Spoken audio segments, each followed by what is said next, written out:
I call the meeting to order. All those that are able to stand, please do so for the Pledge of Allegiance.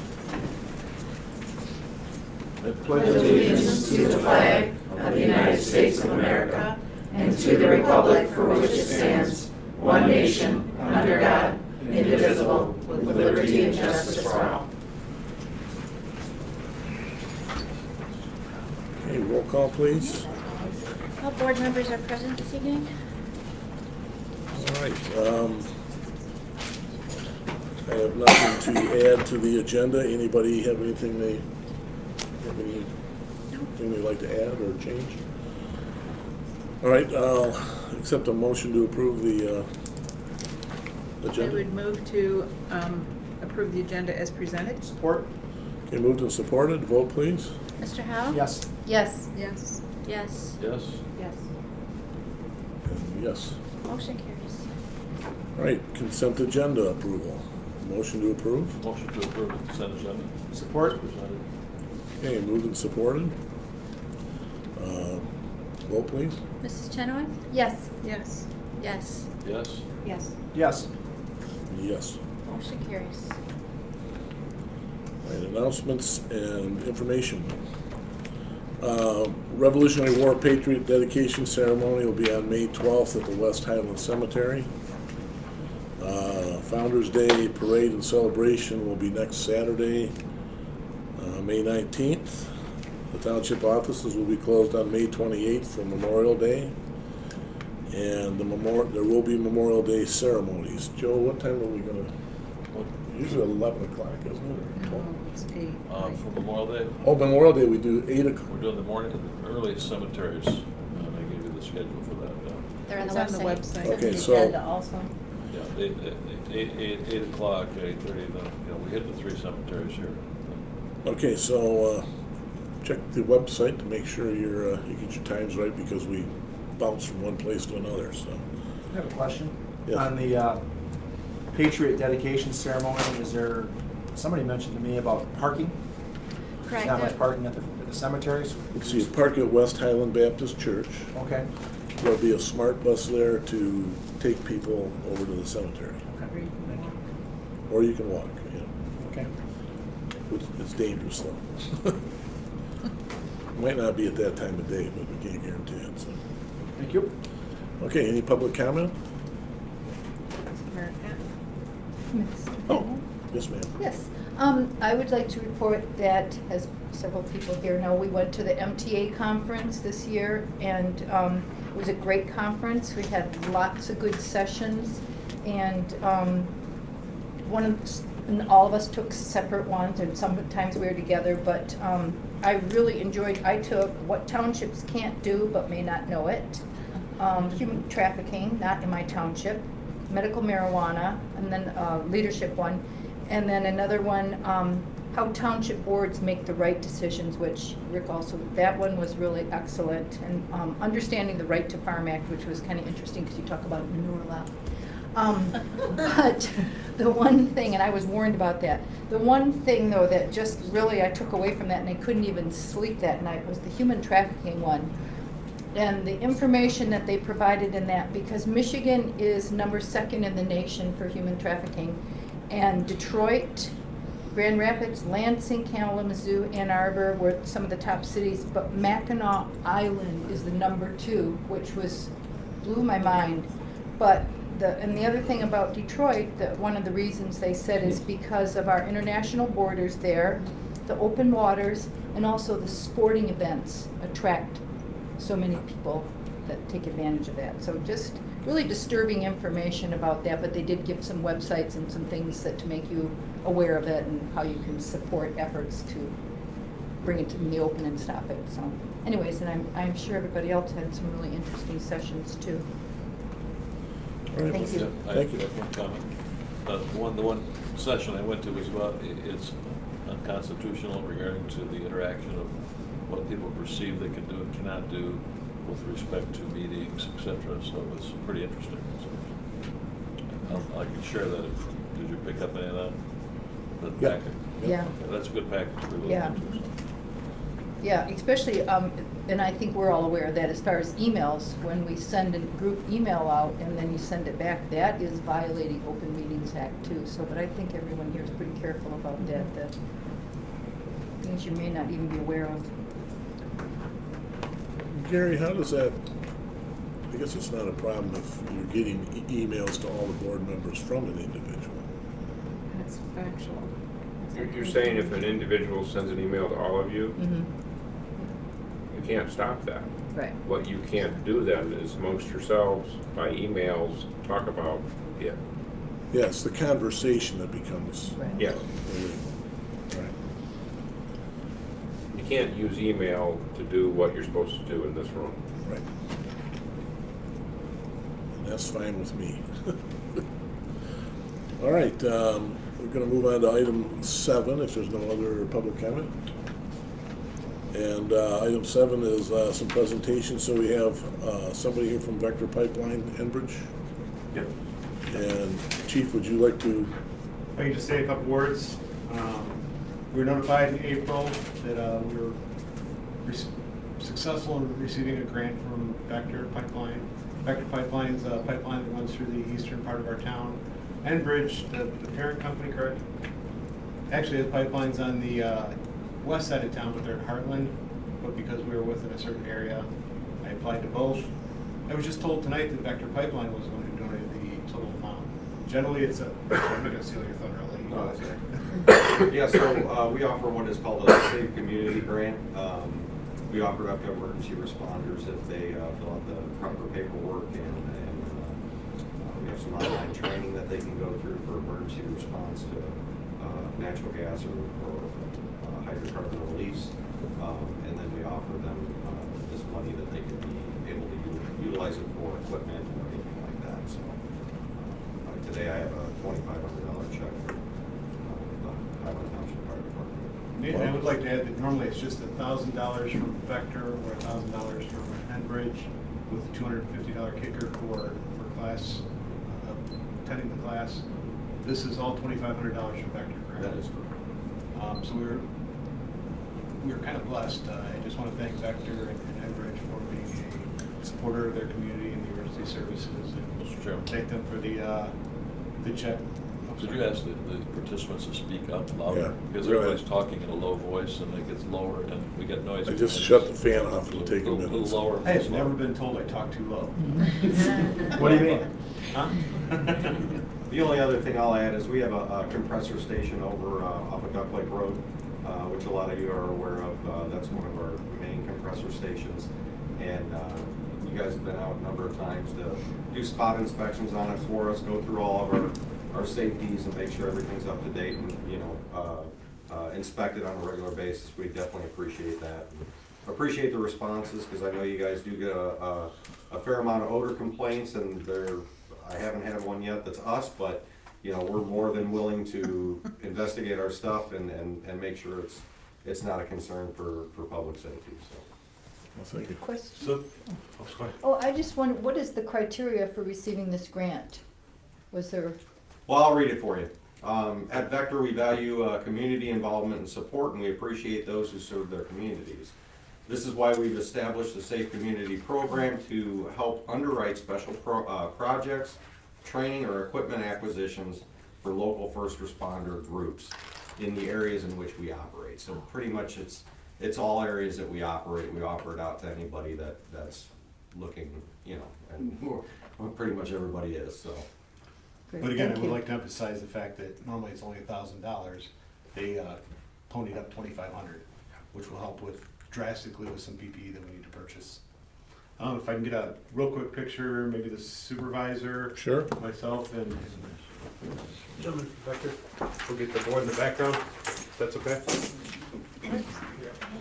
Want me to stand up in front here, or what do you want to do? Yeah, you and I, and Okay. Let's go up there and get some. Sean, take a picture. Stand in front of them. Take the check. Take You don't want to take it. Hey, grab it. There you go. Then just pass it back here.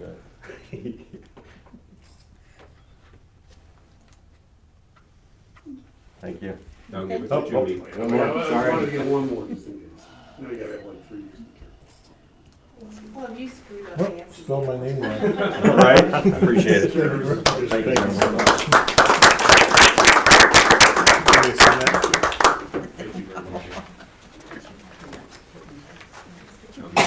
Had to get my 2 cents in it. Yeah, we'll pass it right along. Thank you very much for that, we appreciate it. Yeah, And that's great. it'll get used rapidly by our fire department. You may have it spent already. Thank you. Thank you for your time. Thank you. Okay, the next item, we got, we give them 3 minutes to speak. It's our audit presentation by Plant Moran. So, if you guys like Pam Hill and Amanda Crunk. Yep. Pam is the partner Yeah. on the program, and you're the managing, what would you be your appropriate Manager. manager? All right, Do let we me have get you up here. I was and, gonna say, do we have that presentation? So I'll get started while Rick's doing that. So thank you very much for having us here tonight. We're here to go through the results of the audit for the December 31st, 17 fiscal year end. So a few months into the next year already for you guys. So we're gonna talk a little bit about where your year ended up and look at some trends. You do have in front of you a couple deliverables. So you would have your financial statements, which are about 50 pages. We'll talk about how they're a little bit longer this year than they have been in the past. We don't plan on going through all 50 pages tonight. I don't think we could do that in 3 minutes or less, Rick. So we did put together a graph presentation to just cover some of the highlights. And then we also do plan on going over the report to the board. So that's the one that's just a couple of pages long. So we will go over those details. Just to mention, we spent approximately 350 hours this year auditing the books and records of the township. A little bit of additional time this year, and we'll talk a little bit about that, related to the implementation of a new accounting standard, Governmental Accounting Standards Board, or GASB number 74. That relates to retiree health care. And so there were some new requirements related to that, and so we will talk a little bit about that today as well. So obviously with that additional time and with us being out here, we know that your staff have to not only get ready for us, but then answer questions for us while we're out here for that time. So we do appreciate all the help. We deal with pretty much all the departments within the township, supervisors, treasurers, clerks. So we wanted to say thank you to you guys, and then also Amy and Karen. They're really the ones that spend probably the most time getting ready for us, and so we appreciate all the effort that they do to get ready. So with that, I'm going to turn it over to Amanda, and she's going to cover the opinion letter and then start on the graphs. Excellent. So I'll start with the opinion letter. So there's no specific slide for the opinion letter, but the first couple pages of your financial statements, you'll find Plant Moran letterhead on, and that really is our opinion on your financial statements. So that's what you've engaged us to do, is audit those financial statements. And the couple pages that you'll see in your bound financial statements, a lot of wording, but what it means is that we've issued an unmodified opinion. So that unmodified means that your financial statements are free from material misstatement. So that's always the goal. You always want your financial statements to be free from material misstatement. Yes? Didn't it used to be called unqualified before? Is it a It did. different? Yeah. It means the same thing. They Yeah. just changed the terminology. So Yeah. Good memory. Yeah, a couple years ago, the auditing standards apparently just needed something to change that year, so they changed unqualified to unmodified. They thought it was more clear that people got confused with being unqualified. A good question. Yeah, good question. So as Pam mentioned, we thought instead of going through all 50 some odd pages of the bound financial statements, we'd summarize it in this graph package. So what I'll have you do is switch over to the graph package, and I'll walk through some highlights of the township's year. So first we're going to start with the revenue sources for general fund and the capital improvement fund. Now you're going to find throughout the slide deck here that there's a couple of slides that talk about general fund and the capital improvement fund together. We've done that this year because most of the money or the funds for the capital improvement fund really come from general fund. So I think it gives you a really good picture of where those resources are coming from if we look at those two funds together. So you're gonna see a couple slides where those two funds are shown together. So the first slide here, as I mentioned, is the revenue sources. So you'll see the two biggest pieces of the pie, if you will, are the gray piece, which is your state shared revenue, or the township's share of the sales tax, if you will. The second largest piece is the peach piece of the pie, which is 22%, or representing your other revenue sources. So let's start with the state shared revenue. That actually increased 8% from last year. I know, which is a nice surprise there. So what that means is the township got an extra 8% of the state sales tax that was collected. Your other revenue increased quite a bit over last year and is a bucket that will fluctuate from year to year, so keep that in mind. But it did go up quite a bit this year due to the marathon project, so the 580 some thousand is included in that peach piece of the pie. So that's gonna go away next year likely, so that will probably come back down. And it's for a specific purpose, so it's not Yeah, just revenue you can use to, yeah. for operations type things.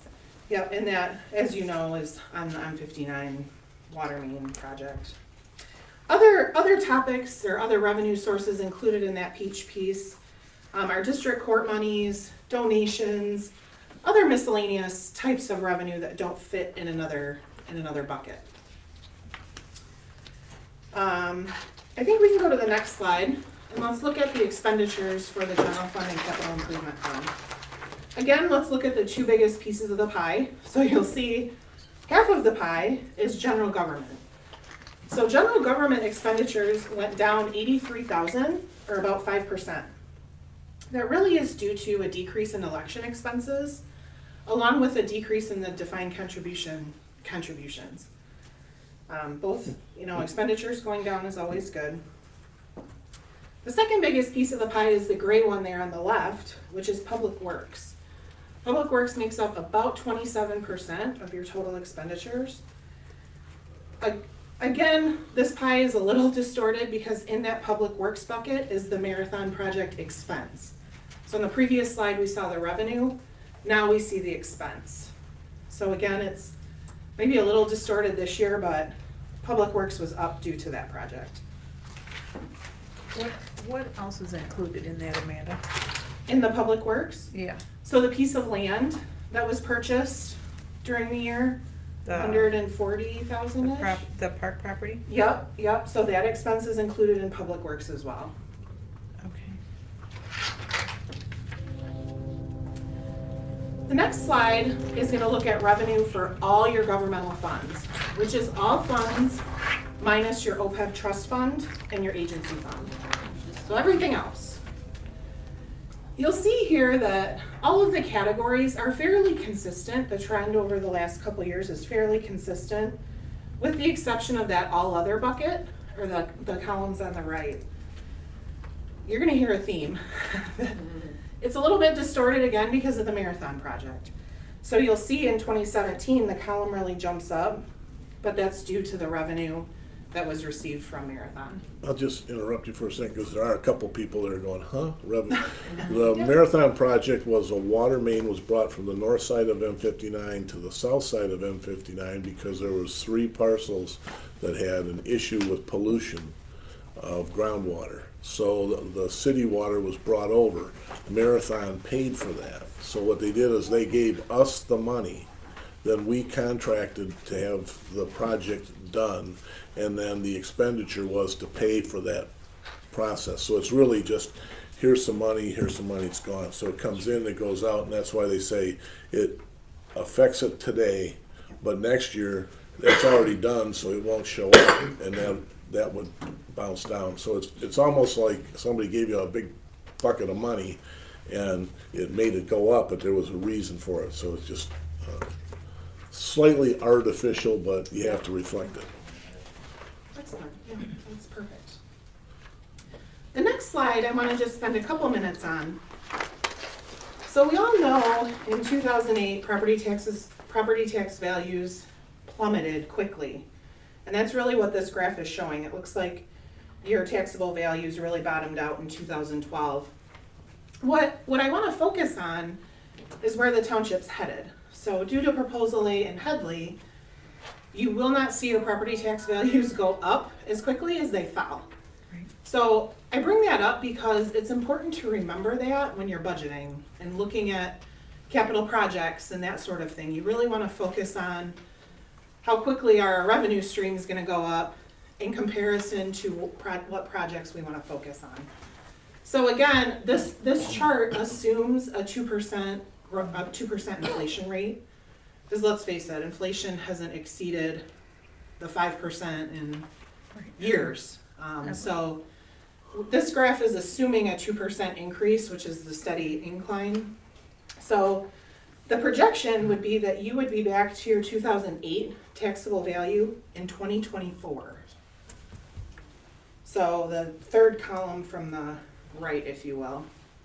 And I think you're in a little bit of a unique situation because you do have the ability to have new growth, which not every community in the state has that.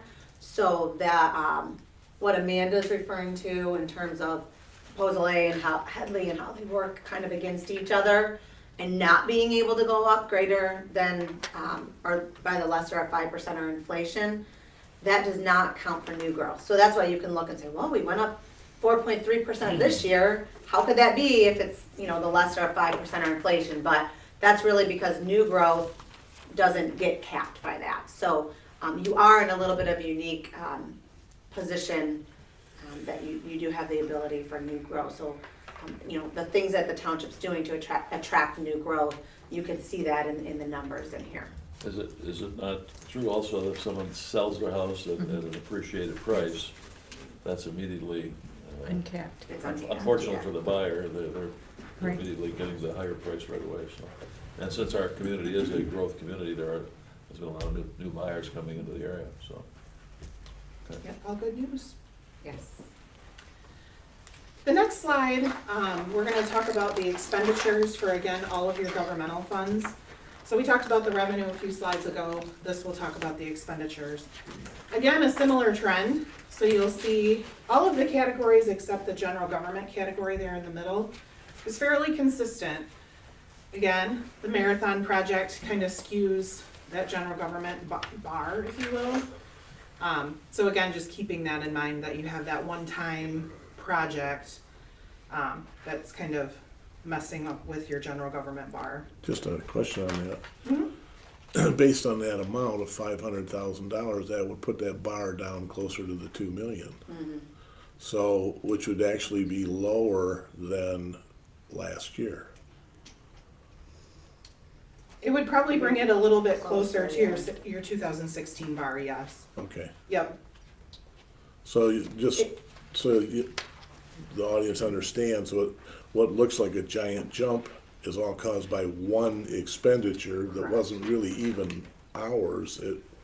That's why I said it's kind of artificial. So. Yeah.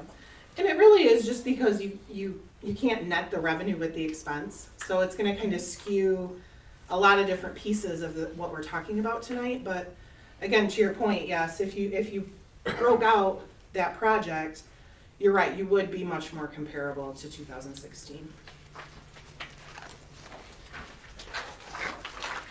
Next, we're going to talk about the components of fund balance. So what does the township have left after its assets would be used to pay its liabilities? The good news about this graph is I like that it's trending up. So you'll see every year the township has added to its fund balance. And this is looking at, again, all of your governmental funds. So just looking at 2016 to 2017, the township added $1.5 million to its fund balance. It's a big number, 16%. You added to your fund balance. Now, you'll see there's 5 different shades on these bars. The biggest one in 2017 being your committed resources, which happen to be your capital improvement funds. So the township has made strides at earmarking those funds for future projects. So it's considered committed in your fund balance. So it is earmarked for your future capital needs. One of the smaller pieces there you'll see is your unassigned in the bottom teal bar. That really is just what's left after your restricted resources, you're committed, you're assigned, and you're non-spendable. Which really non-spendable just means you've already spent it, so you can't spend it again, like a prepaid. So keep that in mind too as you're budgeting. You know, what projects do you have coming up? Like I said, you have a considerable amount set aside for those projects. So just making sure that you're utilizing all your resources.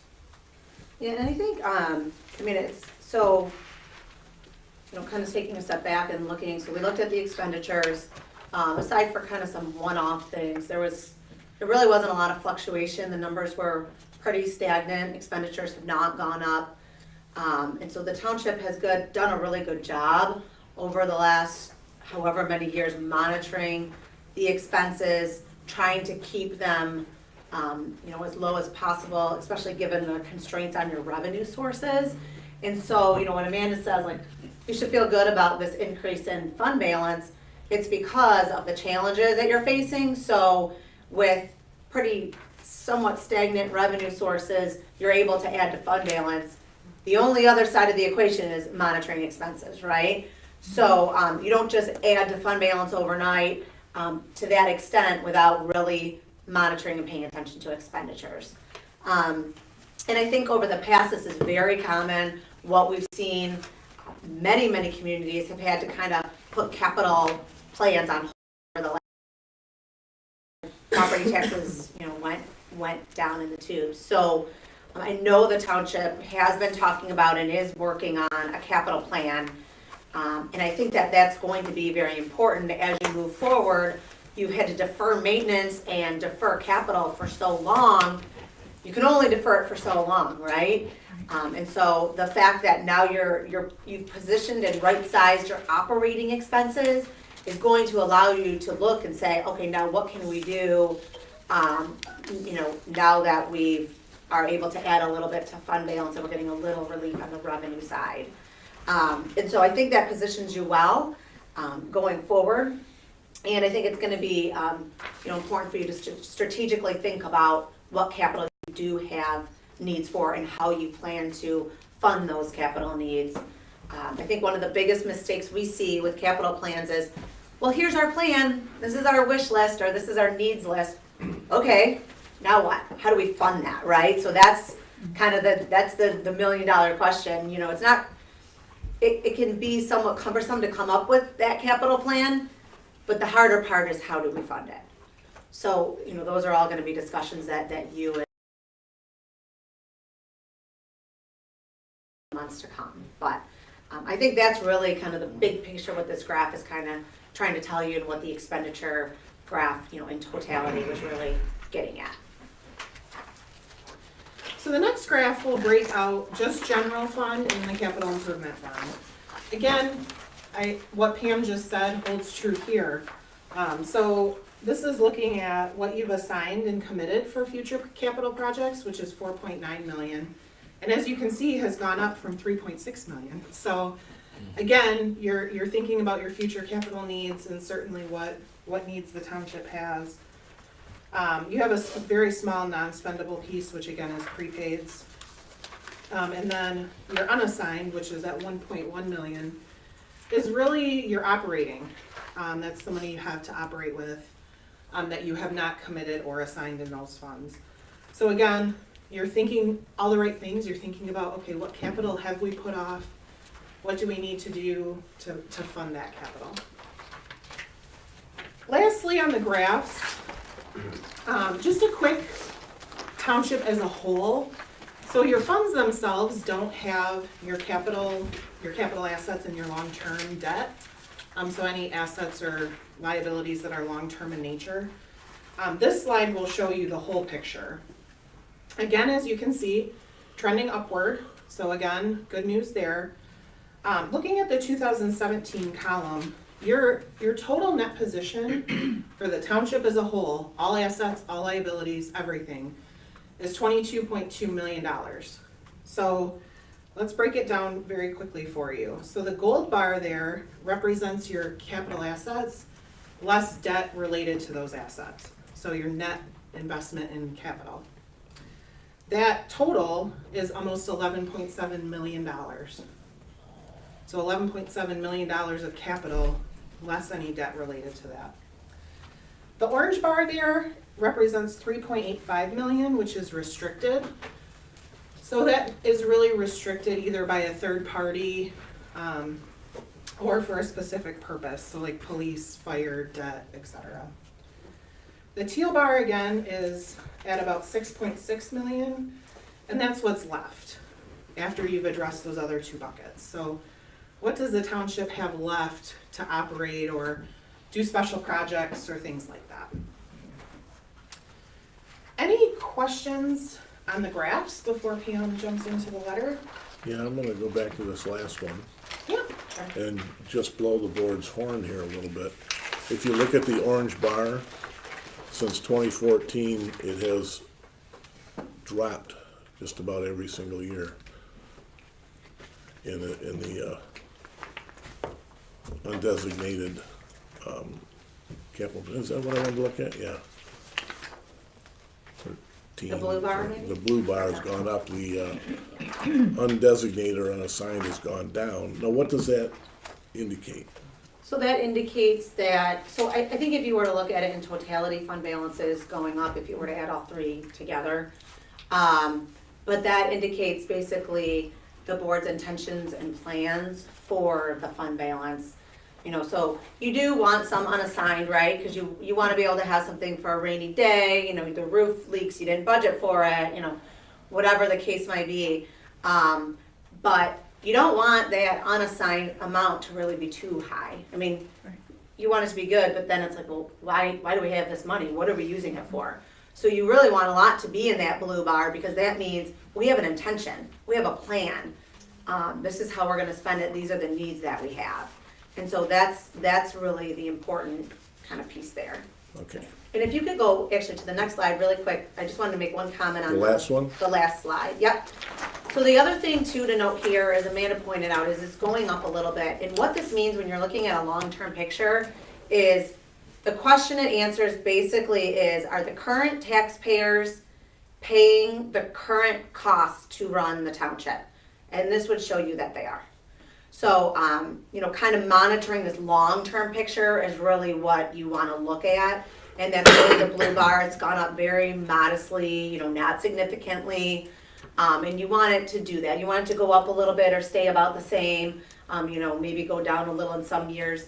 But you're trending right on point in terms of from a long-term perspective. And I think it's important to point out, and we talk a little bit about the retiree healthcare right now, but the township is very uniquely positioned in that you don't have long-term legacy costs. There's not very many communities in the state that can say that. So the fact that, you know, you don't have a defined benefit pension plan that, you know, you have to put aside all this money for that's unfunded, you know, that's the issue with a lot of communities right now is they're not funded appropriately or at the, you know, at a certain level.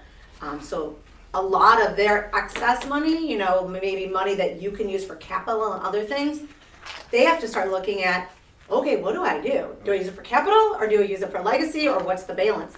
So you're in a very unique position to really be able to propel forward as a community and that you don't have any legacy costs. So your retiree healthcare is fully funded. Not very many communities can say that. And that's really the proactive nature of the board and what the board management, the buy-off of the union groups, your staff, I mean, you guys have all worked together to really get to this point. And so I think you should feel really, really good about that. I mean, you know, anything else, fund balance looks great, that's, you know, whatever. But if you're talking about long-term viability of the community, that's probably one of the most important things. All right. And the state would agree, so, which we're going to talk about next. So are there any questions on the graphs? If not, we're going to just talk briefly about the letter. So there's a couple sections within the letter. I'm not going to spend a lot of time on them. I know you've had some time to look through them. Everything's fairly consistent to last year within the letter. I do want to just talk briefly, on page 6, we have some legislative updates in here that affect the township. In the big one is this second paragraph. Sorry, is everyone on? No, right here. Hold on, sorry. Right. This one? Got it? Yeah? Yep, okay. Yeah, no problem. The legislative items, so the second header there with the new standards that were issued. So this actually required the township to go out, get an actuarial evaluation. I know Tammy and her team spent quite a bit of time dealing with that. And actually all 3 full-time elected officials reviewed the evaluation and had input on it. That came out with a very positive impact in terms of what your potential liability is. And again, like I said, you're actually overfunded in your retiree healthcare. You're 176% funded. So that's something that you will hear in budget time. We spent a lot of time prior to this meeting a couple weeks ago. Amanda and I were out here with the 3 full-time elected officials and the rest of their team. We probably spend an hour and a half to 2 hours going through these financial statements in a lot of detail. And one of the things we talked a lot about is the retiree health care. So now that you're funded this percentage, what does that mean in terms of your current budget? And should we be using these trust fund monies to start paying current retirees because your plan's closed, that liability's really not going to get any bigger.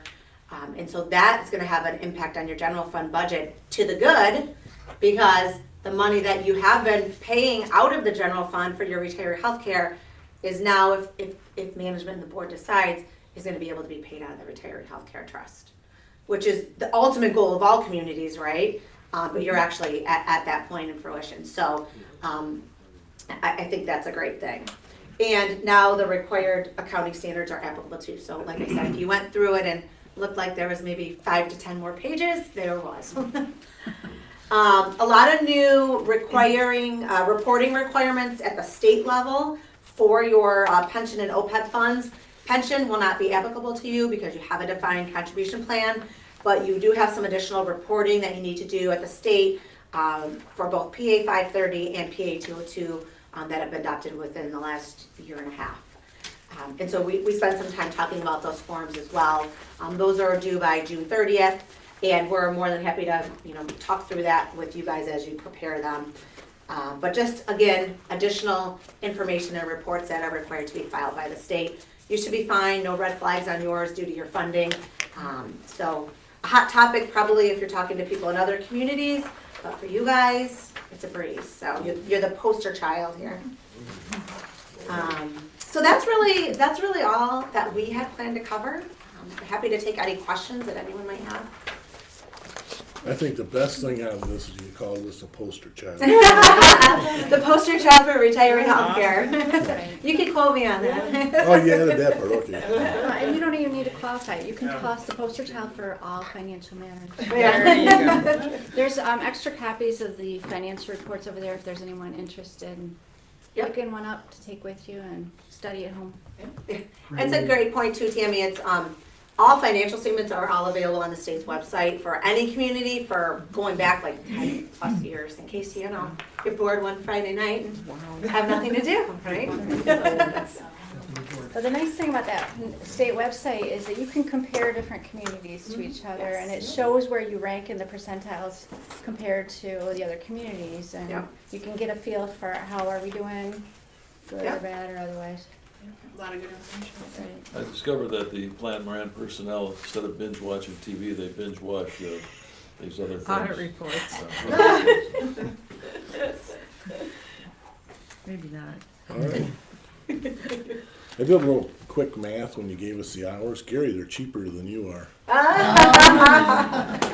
Oh, wow. On YouTube. Don't have any quick response. He wasn't But prepared I'll for put a that one, qualifier right? in there. I've looked at a lot of other attorneys' fees, and our attorneys are cheaper than almost all of them. So maintain that good price, and we appreciate very much what you've done. And I always Thank wondered how you. much it actually, I know how much it costs in the whole, but how do you do your hours and stuff? I appreciate Yeah, that because sure. it is kind of fun to break it into hours and see how it works out. But they had a team that was here every day and for hours and would be here when we'd leave and sometimes leave. I think they sometimes left at 6, 7 o'clock at night on some evenings. So, and he just sat in there and played with computers and made up these numbers for us, so we appreciate it. All right, so anybody else have any questions? Thank you for your good work. Thank you guys very much, I appreciate it.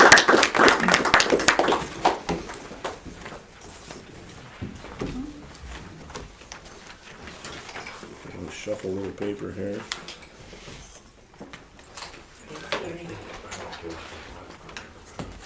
Okay, the next item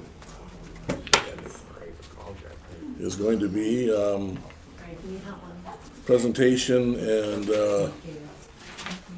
on the resolution for fire millage. And Chief, you're gonna handle that one for us. Let me find it. Not really, but I'll stand up here and talk anyways. Which one are you? This one? Spent the last couple of months coming to you guys, explaining the situations we're in. Initially, I didn't know where to start. We hired a company back in August to come in and do an assessment of the stations. They come back with their reports. We've gone through the process up to this point. I've explained the age of our buildings, the deteriorating conditions, the size of the vehicles compared to the older vehicles that we used to have. I feel that I've made the case that we need new buildings. Now we're at the point that I need to ask for permission to go to the voters to agree with us that we need new buildings. And I'm really happy that the auditor said that we're fiscally responsible by nature. We are. We. Oh, I guess you're part of that. Okay, I'm just kidding. First slide here is basically the base assessment that they put on each of the 3 stations. I'm just going to read the first couple sentences. The existing fire station number 1, you can put that as number 2 or number 3 because they were all pretty much the same, has been constructed, used, and adapted to the point where it is now well beyond its intended and actual usable life as a fire station. The building's construction layout is not conducive to the current fire station design with the health and safety welfare of the fire service and public in mind. It goes on and details a little more. If you go to the next slide, again, same thing for station 2. That's why I said number 1, 2, or 3. Each one of them were phrased pretty much the same. If you go to the next slide, we talk about the age of the buildings. Fire station number 1 was built in '69. Station 2, the original portion, was built in the '60s. We're not really sure when. With an addition in '69, the station 3 was '78. The two main, station 1 and station 2, they're at 50 years of life.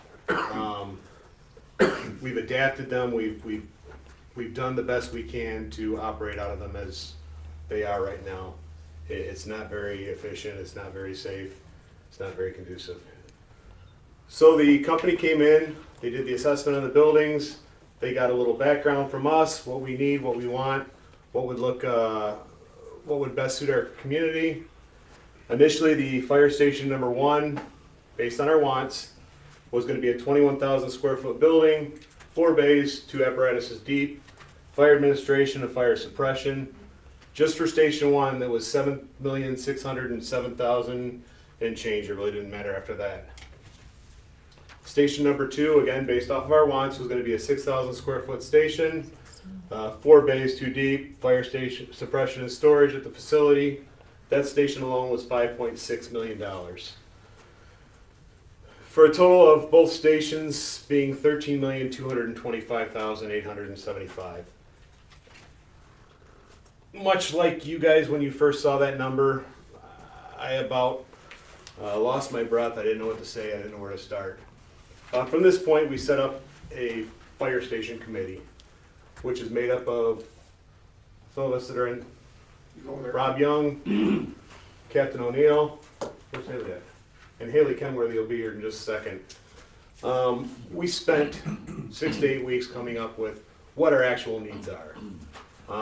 We took these numbers, the size numbers, we took what serves the community, what will best serve the community, what will be best for this community for the next 50 years, just like our current buildings. Proposed station number 1, just under 16,000 square feet, 4 bays, 2 apparatus deep, administration and a training facility, as well as suppression and operations. Station number 2 is down to 8,500 square feet, 3 bays, only 1.5 apparatus deep. That will serve as suppression and operations out of that building. For both stations 1 and 2, a lot of arguing, a lot of talking, a lot of discussion. We got for the total project a total of $7.3 million for 2 stations. Still an amazingly large number. There's no question about it. But considering where we started at, these buildings will get us through the next 50 years.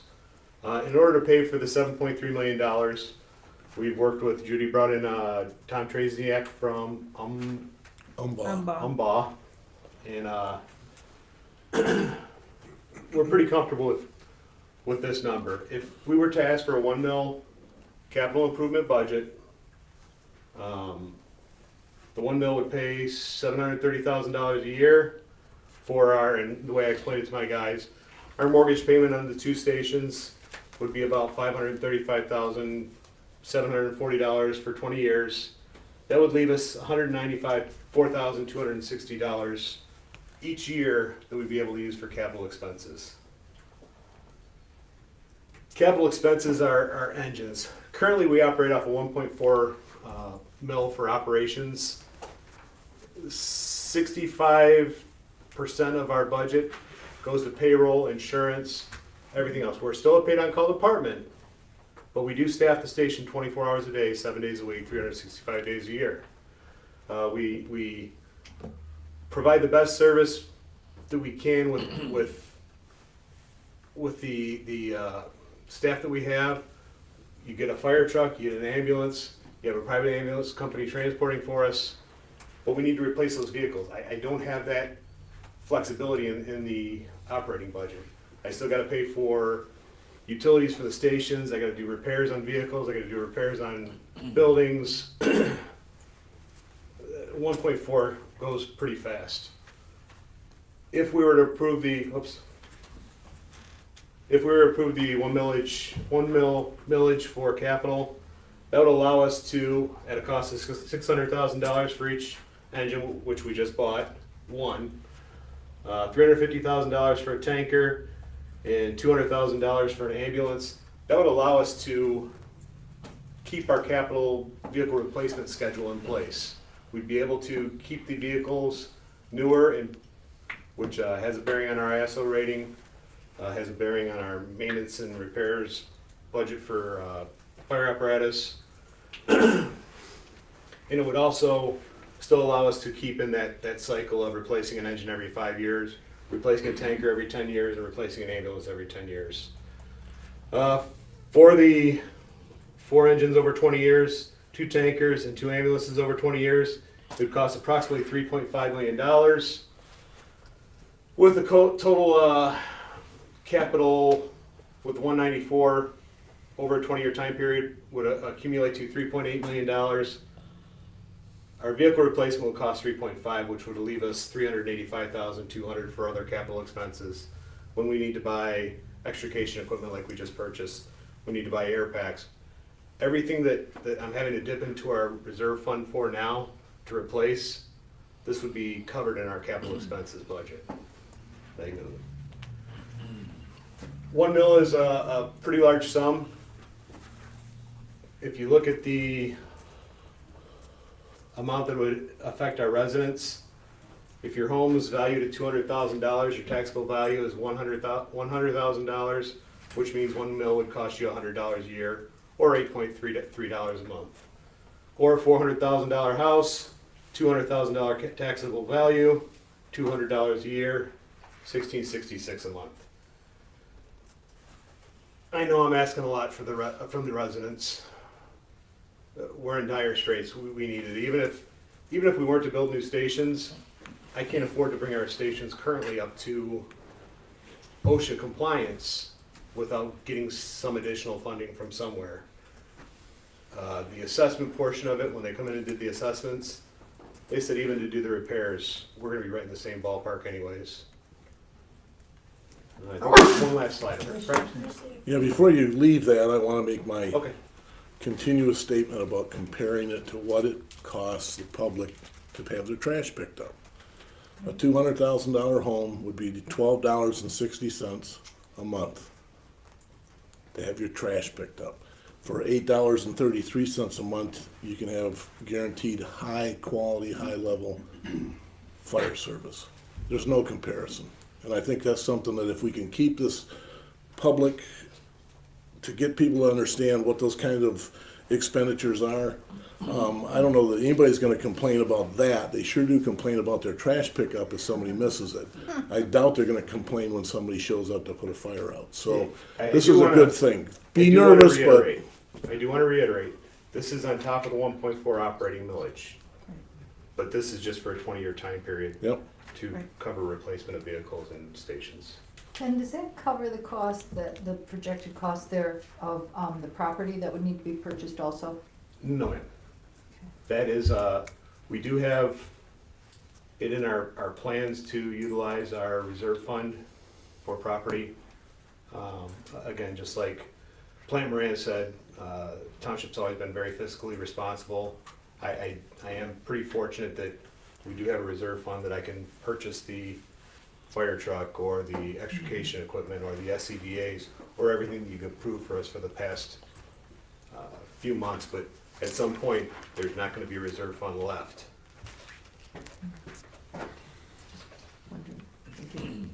Oop, Oh, that was the last one? That was the last one. Can I answer any questions, any concerns, any thoughts? I have a comment. Comparatively speaking, 19 years ago, we levied a millage for the library. The library cost at that time $5.9 million. So it just kind of puts it in perspective when, was it 7.3? 7.3 total. For 2 buildings. Plus, it Nice. still allows us the Right, the reserve capital fund for improvement, capital yeah. improvements. So, We've worked really hard to Yes, you try and have. make this suitable for our community. I say we because those guys did most of it. I just had to figure out how to explain it to you guys. Right. But we worked really hard, and it's. I wouldn't be asking if it wasn't needed. Mr. Supervisor, I think the evaluation is very, very good. I want to thank the committee, the firemen who worked on the committee, because that's a Yeah. lot of work to pull it It's a lot of together work. and make sure that there's nothing was missed. And the projection is for how many years of useful life? We're hoping for a 50-year lifespan, just like our current ones. So that makes you're going to be 115. Why Yeah. don't you have the guys come in? I probably won't You see guys the end can of the come on in service their like- seats. All right. I just want to make one more statement. Haley Kenworthy, who just came in, was also on the committee. It was Haley, Rob, Captain O'Neill, and Cord Smith, who's not here right now, but they're the ones who did it. I don't think you need to apologize Yeah. for the I mean, I understand where you're coming from, but I don't sit here thinking you need to apologize for the money needed, because it's obviously needed. And I think that nobody here is questioning and I think most citizens and I think most of our citizens do get it. They're gonna realize, all you do is to have some tours of the places and show them all the, when I first started, I was told about the heaters in the corner that were original, and they're just hold them together with, piecemeal them together, and I said, wow, man, I didn't even realize that as a citizen until I got to walk through there. So I don't think you don't need to apologize for what we need. And that's, I look at the numbers, that's a no-brainer. I mean, it's like having the sheriff department here too. It's a no-brainer. I mean, it's just, we're so much better because of what we have, and I think you gotta realize that. I wouldn't apologize to people, I just keep pushing that we need this. This is way overdue, and we've done so well over the years, what we haven't had. I mean, I'm really impressed. I think most people in the community probably have no idea what the fire department's done for the last how many years with just what we don't have. I mean, if you look at it that way, I think it's so. I don't think you need to apologize. Well, That's my view on that. I know it's a lot of money, but then again, as Rick keeps saying, and I agree. It's less than the trash pickup. I mean, come on. I mean, it's so that's just $7.3 million. It's Kind of scary for me to come up I know. and stand in front of people and Well, you sit down, so.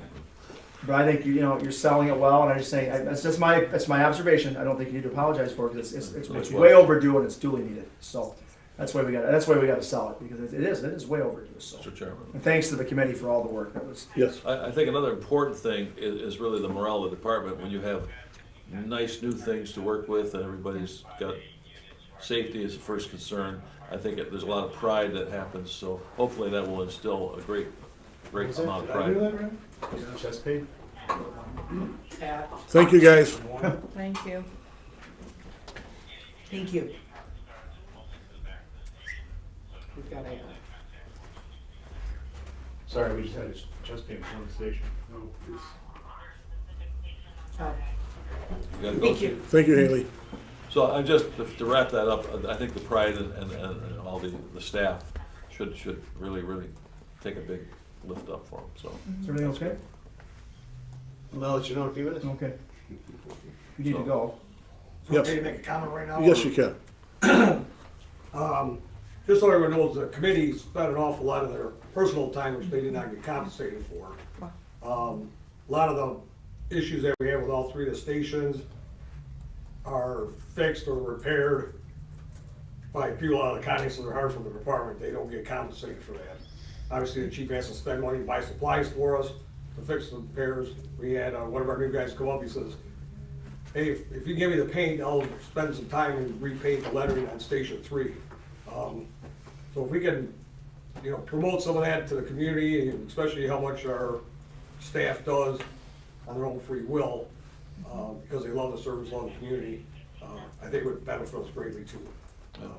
I first got on this department 25 years ago. I never thought I'd see this day come, and I'm hoping it happens, because this would be everything I worked for 25 years to see this come. Thank you. Well, we'll work as hard as we can to help too, so. I will too. All right. Do we have any idea on the locations?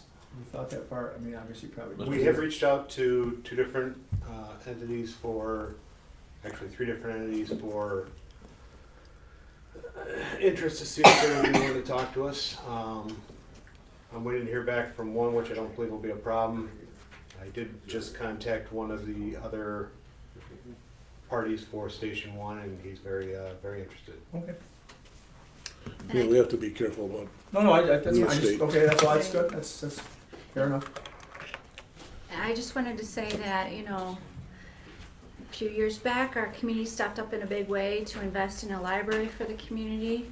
And now that'll be, it's in its last year of getting that bond paid off, and I think it's a good time for us to think about stepping up for the fire department and investing in that department for the community as well. Very good. Mr. Chairman, Mary had a Yes, question. Mary. I just wanted to say, I know there's a huge need for something at the fire department. But at the last meeting, we were supposed to get a contract award to decide if it's gonna be 1 building or 2 buildings. This board has never had the opportunity to discuss what would be involved in refurbishing one of the 2 stations if we wanted to do that. And I have a problem with asking for the $774,000 a year to pay this off when there's so much left over that's not paying that expense. If you need money for capital improvements, the equipment and stuff, that really should be a separate millage question. If we're gonna do a building millage, it should be just to cover the expense for the building. And I am gonna vote no on this for that reason. I just think it's more transparent to say, this is how much we need for buildings, and this is what we're gonna do, and we need this for equipment, or, I would love to see that capital plan that says, these are the trucks we have, this is when this one needs to be replaced, and this is how much money we're looking at. Because 20 years out is a long time, and how do you know 20 years, 10 years from now what that stuff's gonna cost? The rules change every year on it, and I just think it's a lot to ask for 20 years. And so, as much as I love our fire department and I support them 100%, I am not gonna vote yes on this resolution for those reasons, so. Well, let me just say real quick about the doing repairs of one station or the other. Which one do you pick? One's built on a septic field, the other one's falling apart and crumbling from the interior. As far as things changing year to year, ISO has been pretty standard. After 20 years, you get no points from Verisk on an engine, so you have to come up with some sort of a schedule so that your vehicles don't exceed 20 years for frontline status. That's what all this is based off of. And as far as doing multiple millages, I hate the idea of asking for extra money as it is. Well, we already have multiple millages, so, you know, when the next one expires and you say, we need to increase this for this reason. And if you show schedules, this community has always supported the fire department. And that decision about one building or two building is this board's to do, and we've never had that discussion. And that's, you know, I don't wanna argue and I don't wanna even discuss it. That's just where I'm coming from. Okay. Coming from. And I'll just point out that if the voters do support the 1 millage on top of our 1.4 for operations, if at any point it looks like we're going to be taking in more money than is actually needed, the board can decide each year how much to levy, and we can levy less than what has been approved. And have almost always done that for the library millage. Right. So that's a worst case scenario, is what we're saying, right? This is like the most it would be, and then as we see how things change with property values and. You set up a concrete capital improvement plan. Right, I'm sorry. No, go ahead. But you set up the concrete plan, and if you have enough to fund it, then you cut it back. Yes, Karen. If the millage, if you approved it, and Tammy gets it over to the county on time by tomorrow, and it goes on the ballot and it's approved, it is correct. Are you authorized to do the levy? I would think that before you decide to do the levy this year, I would hope that you would decide what you're going to do on the fire stations.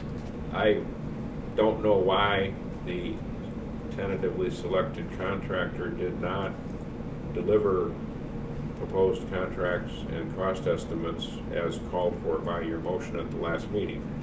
I did suggest that since they didn't exist, there was no purpose in having that on tonight's agenda. And when I provided that language, it was with the contemplation that you would have some hard cost numbers that you could then take into account in determining how much money do we need to raise. I think we had a deadline that those would be turned in advance of the meeting so that number crunching could occur. It appears, I assume, Chief Chapman, that these numbers you presented are coming from partners. They just aren't in the form of written contracts, like cost estimates. They're not in the form of written contracts. They've got it. I didn't get it until yesterday afternoon because we argued all night Friday about where we needed to be at and things we needed to change. In the next few days, I should be getting a more concrete. Station 1's going to cost this much. Station 2's going to cost this much. This is where it's all at. We didn't ask for a contract just yet because we don't need a contract unless the millage is approved. If the millage is approved, well, actually, the board's action the last month required them to turn in proposed contracts. That's my point. But I mean, my purpose in providing that language was, having looked at those contracts, they do disclose the prices that the company is committing to. And there are some things under the design build approach that come later, and that was the second or the third point of the condition, was that for anything that you don't have to put the price of the contract now, give us an estimate of what that's going to be. It sounds as if they have reached the point where they can now do that. They just didn't get it done because you were, going back to the drawing board to scale back the proposal. Did they tell you of the is it 7.3? Yes. How much is Station 1 and how much is Station 2? I have Friday evening we met with them for the last time and they gave me the initial proposal, which equaled somewhere between 7.7 and 7.8. Then we dove down a little more into it. I don't have the updated document showing the separate station costs. I might be making a big assumption, but it sounds like that information that we thought we'd have tonight, sounds like it certainly could be available by your next meeting. Of course, that doesn't. tomorrow's the deadline to turn in the ballot proposal. But again, the fact that you approve putting it to the voters, and if the voters approve it, by no means requires the township board to levy any of it. That you have to decide after the voters approve it. And I'm curious, how can they even know what the site preparation costs would be if we don't have our land, selection made? So it seems like that any number they give us now would be incomplete. They did plan on inflated or overestimated worst case scenarios. If you run into a building or a property where it used to be a landfill or a junkyard, that would, of course, not, the numbers they put in there would not meet the needs. I have gone with the builder, we've looked at a couple of the sites, we've talked briefly about it. They'd have to do core drilling and stuff and site inspection stuff before we made the final decision to purchase properties. But he does have a pretty good idea on what the topography of it is and an estimated preparation is. And a lot of the design aspects, they've got all the stuff on paper, but it may not be the exact same way that it's going to look once we get to the actual properties. Do you have property in mind? We have contacted 3 different individuals to see if there was any interest in selling the property. Gary, are you saying then that we should see that? I mean, you're suggesting we do have those documents before us before we vote on this that you requested for this meeting? No, I'm suggesting that before you decide to levy anything, if the voters approve this, you certainly need to make a decision as to whether you're going to build a new fire station, and if so, you're going to build 1 or 2. And I would think you would want to see the contracts under which the tentatively selected contractor is proposing to do that. Maybe I was overly optimistic thinking that could be accomplished between the last meeting and tonight. It sounds like I was.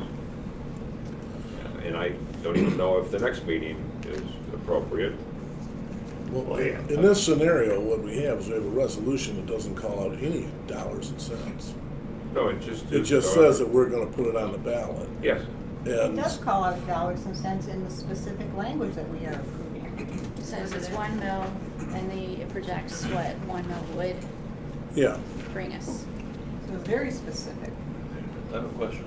What I'm saying, though, if I may, Joe, is putting it on the ballot doesn't commit the board to how much of any of the authorized levy will be levied.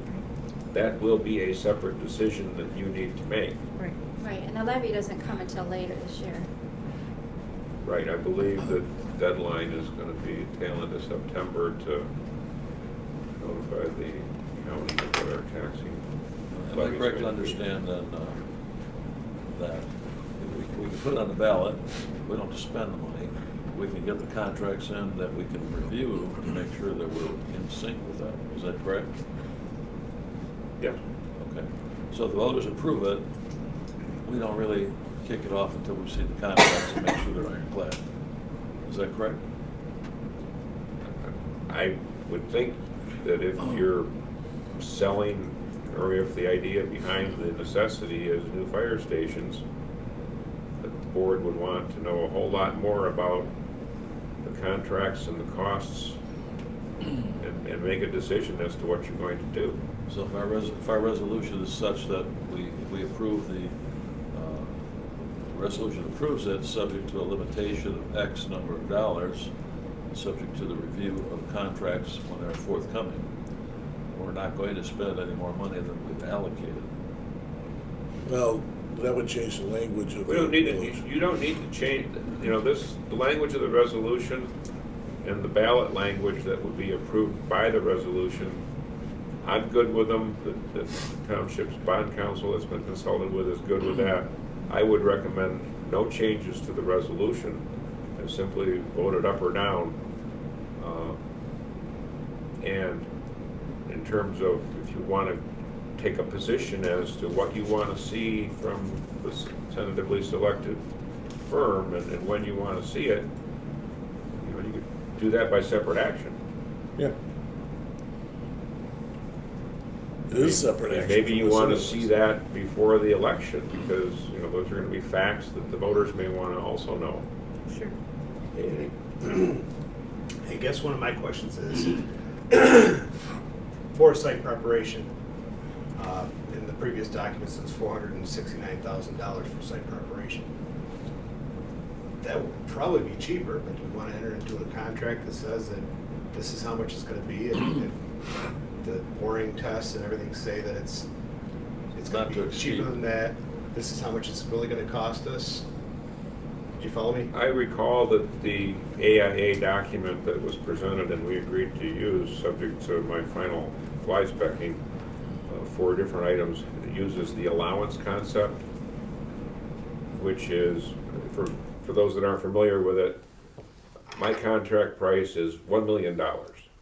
And that contract price includes an allowance of $400,000 for site prep.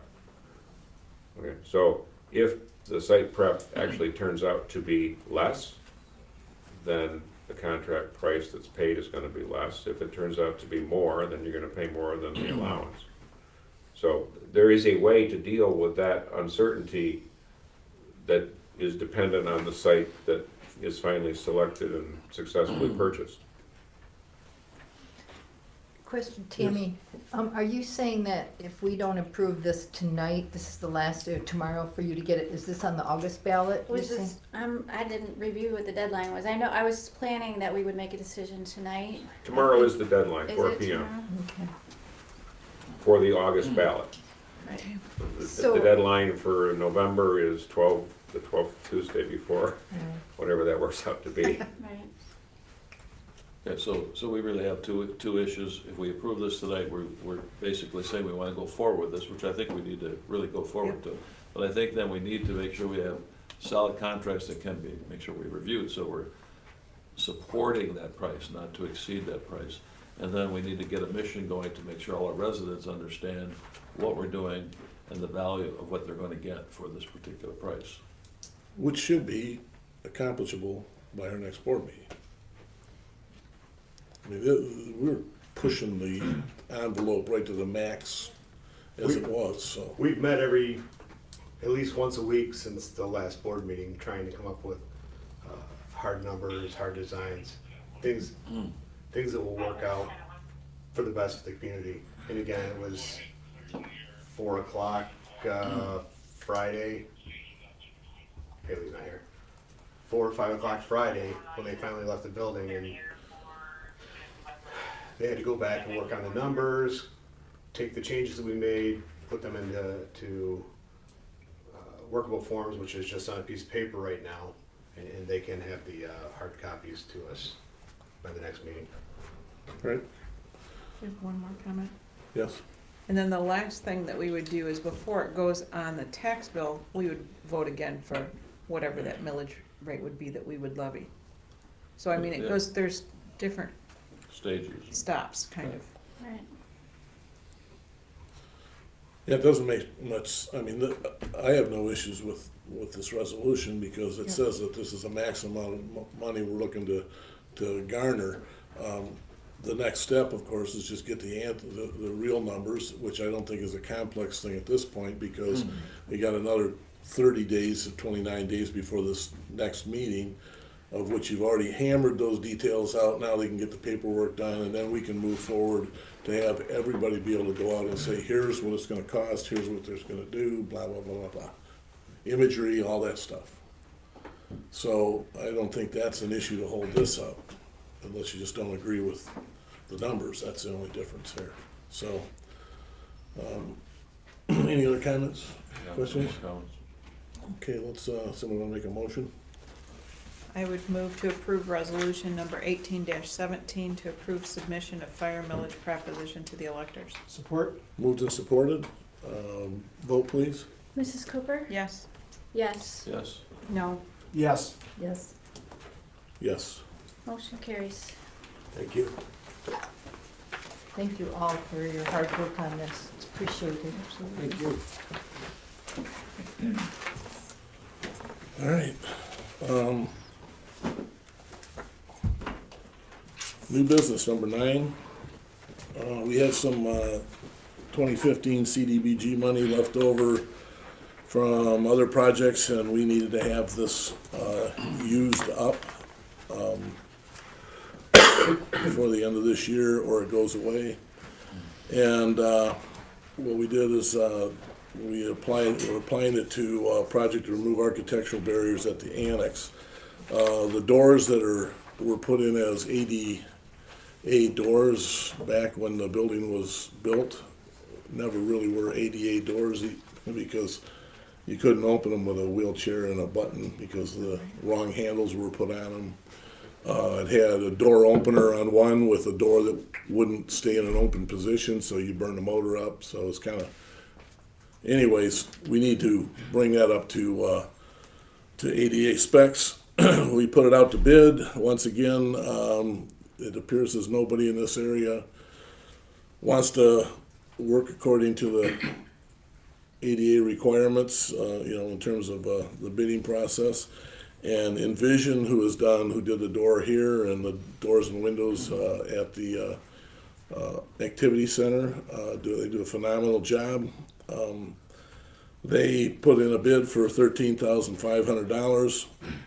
The way the numbers work out is $7,684.96 will be reimbursed with 2015 CDBG funds, and the remaining $5,815.04 will be paid from capital improvement funds under annex improvements.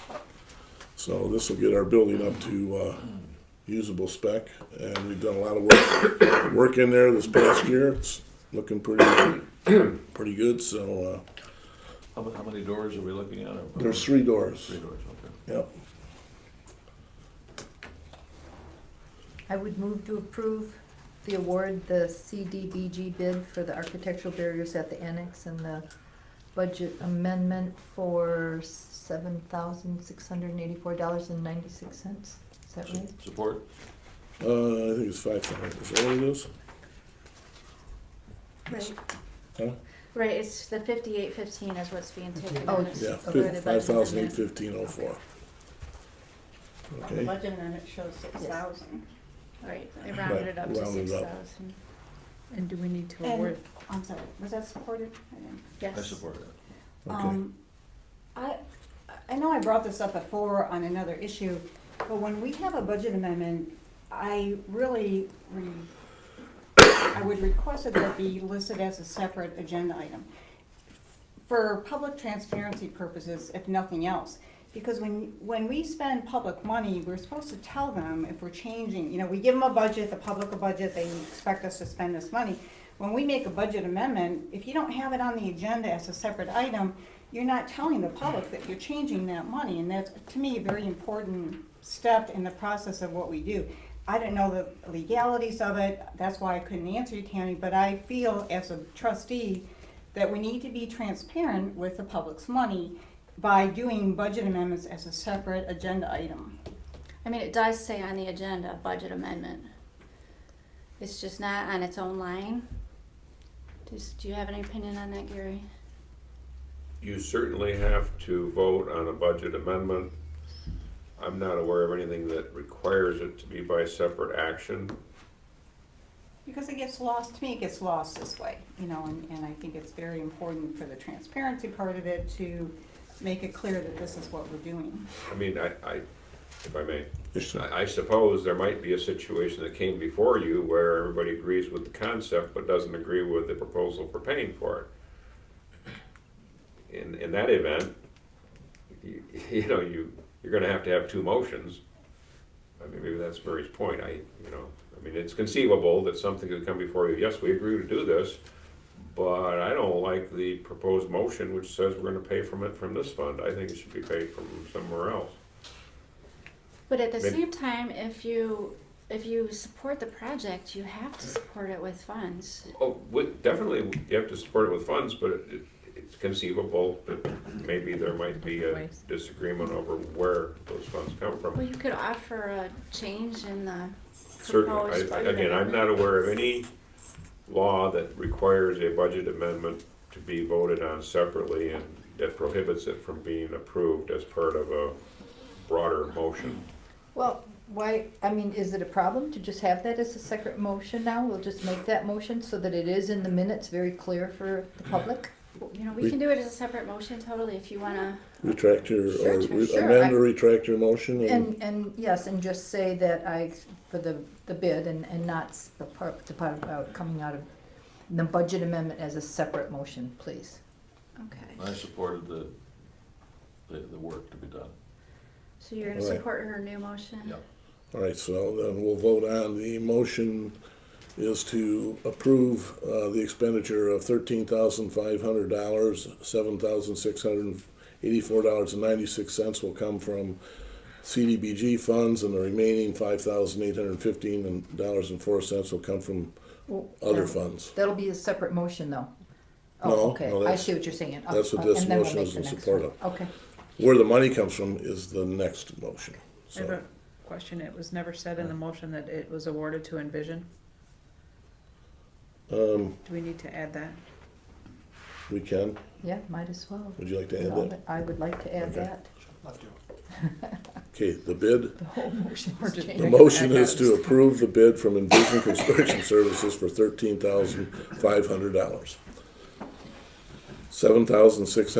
$7,684.96 will be reimbursed with 2015 CDBG funds, and the remaining $5,815.04 will come from capital improvement funds, annex improvements, if approved in a separate budget amendment.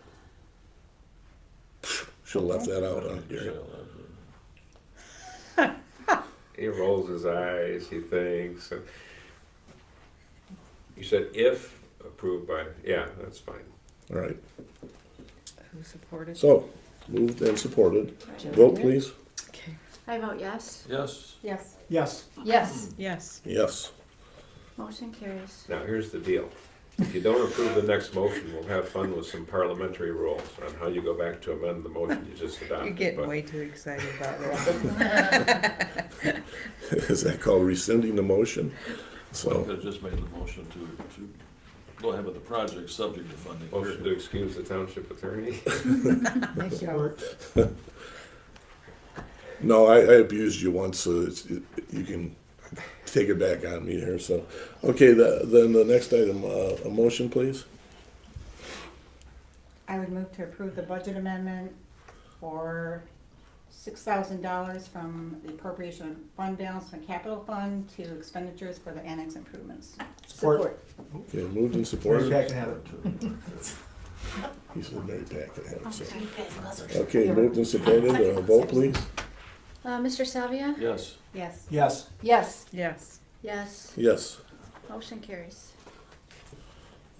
I think that's the most worked over we've got in the CDBG thing. well, we'll err on the side of giving our public transparency. Yeah. And there's nothing wrong with questioning it, so. Absolutely. Fire department number 9B, fire department request to purchase thermal imaging camera. Well done. We lost him. Should I go find one? I No, think I think something, there's a good reason for that. Mr. Supervisor, I think something happened over at the fire station. That's why they all left. They had a call on something. Aren't you having a heart attack? Something happened. So that's why. Oh. Maybe we can come back to that. What's Can we that? skip over and come back to that? Can we come back? I think he did a pretty good job of verbalizing what the request is for. They've got an old camera. This is a new camera. I think probably part of it is to locate it with the new machinery as it comes out. But this is a much higher intensity or ability to be able to image thermally, so you can get into wooded areas and places where the previous devices were pretty much for getting into really hot spots. This will detect some fairly low levels of radiant energy. I guess the key is that so we just need a motion to approve an expenditure. I'll move to approve the fire department request to purchase a thermal imaging camera to the price of $5,711.69 to be paid from the fire vehicles account. Do I need to read the account number? No. Okay, which should be allocated to equip the new engine. Support. Okay, moved and supported. Any conversation? Rare. Vote please. Mrs. McDonald? Yes. Yes. Yes. Yes. Yes. Yes. Yes. Motion carries.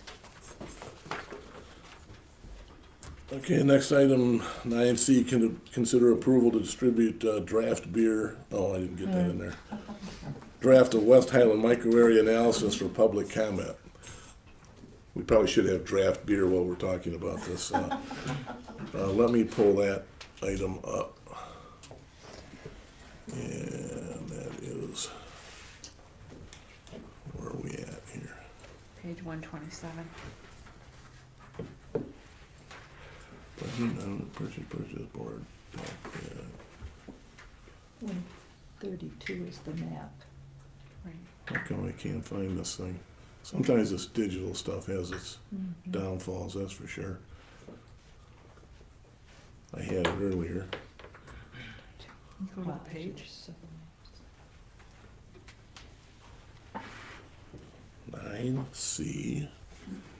There it is. Okay. Beth, we're gonna enlist your commentary here, so. Okay. Let me get to the digital imagery here. So if you want to comment on these images to help us along here. Why don't we start with a really brief, broad view for the students about master land use planning? In your neighborhood, you're surrounded by other houses. In a commercial district, they're surrounded by other businesses. An industrial district, they're surrounded by other districts. And it's by design.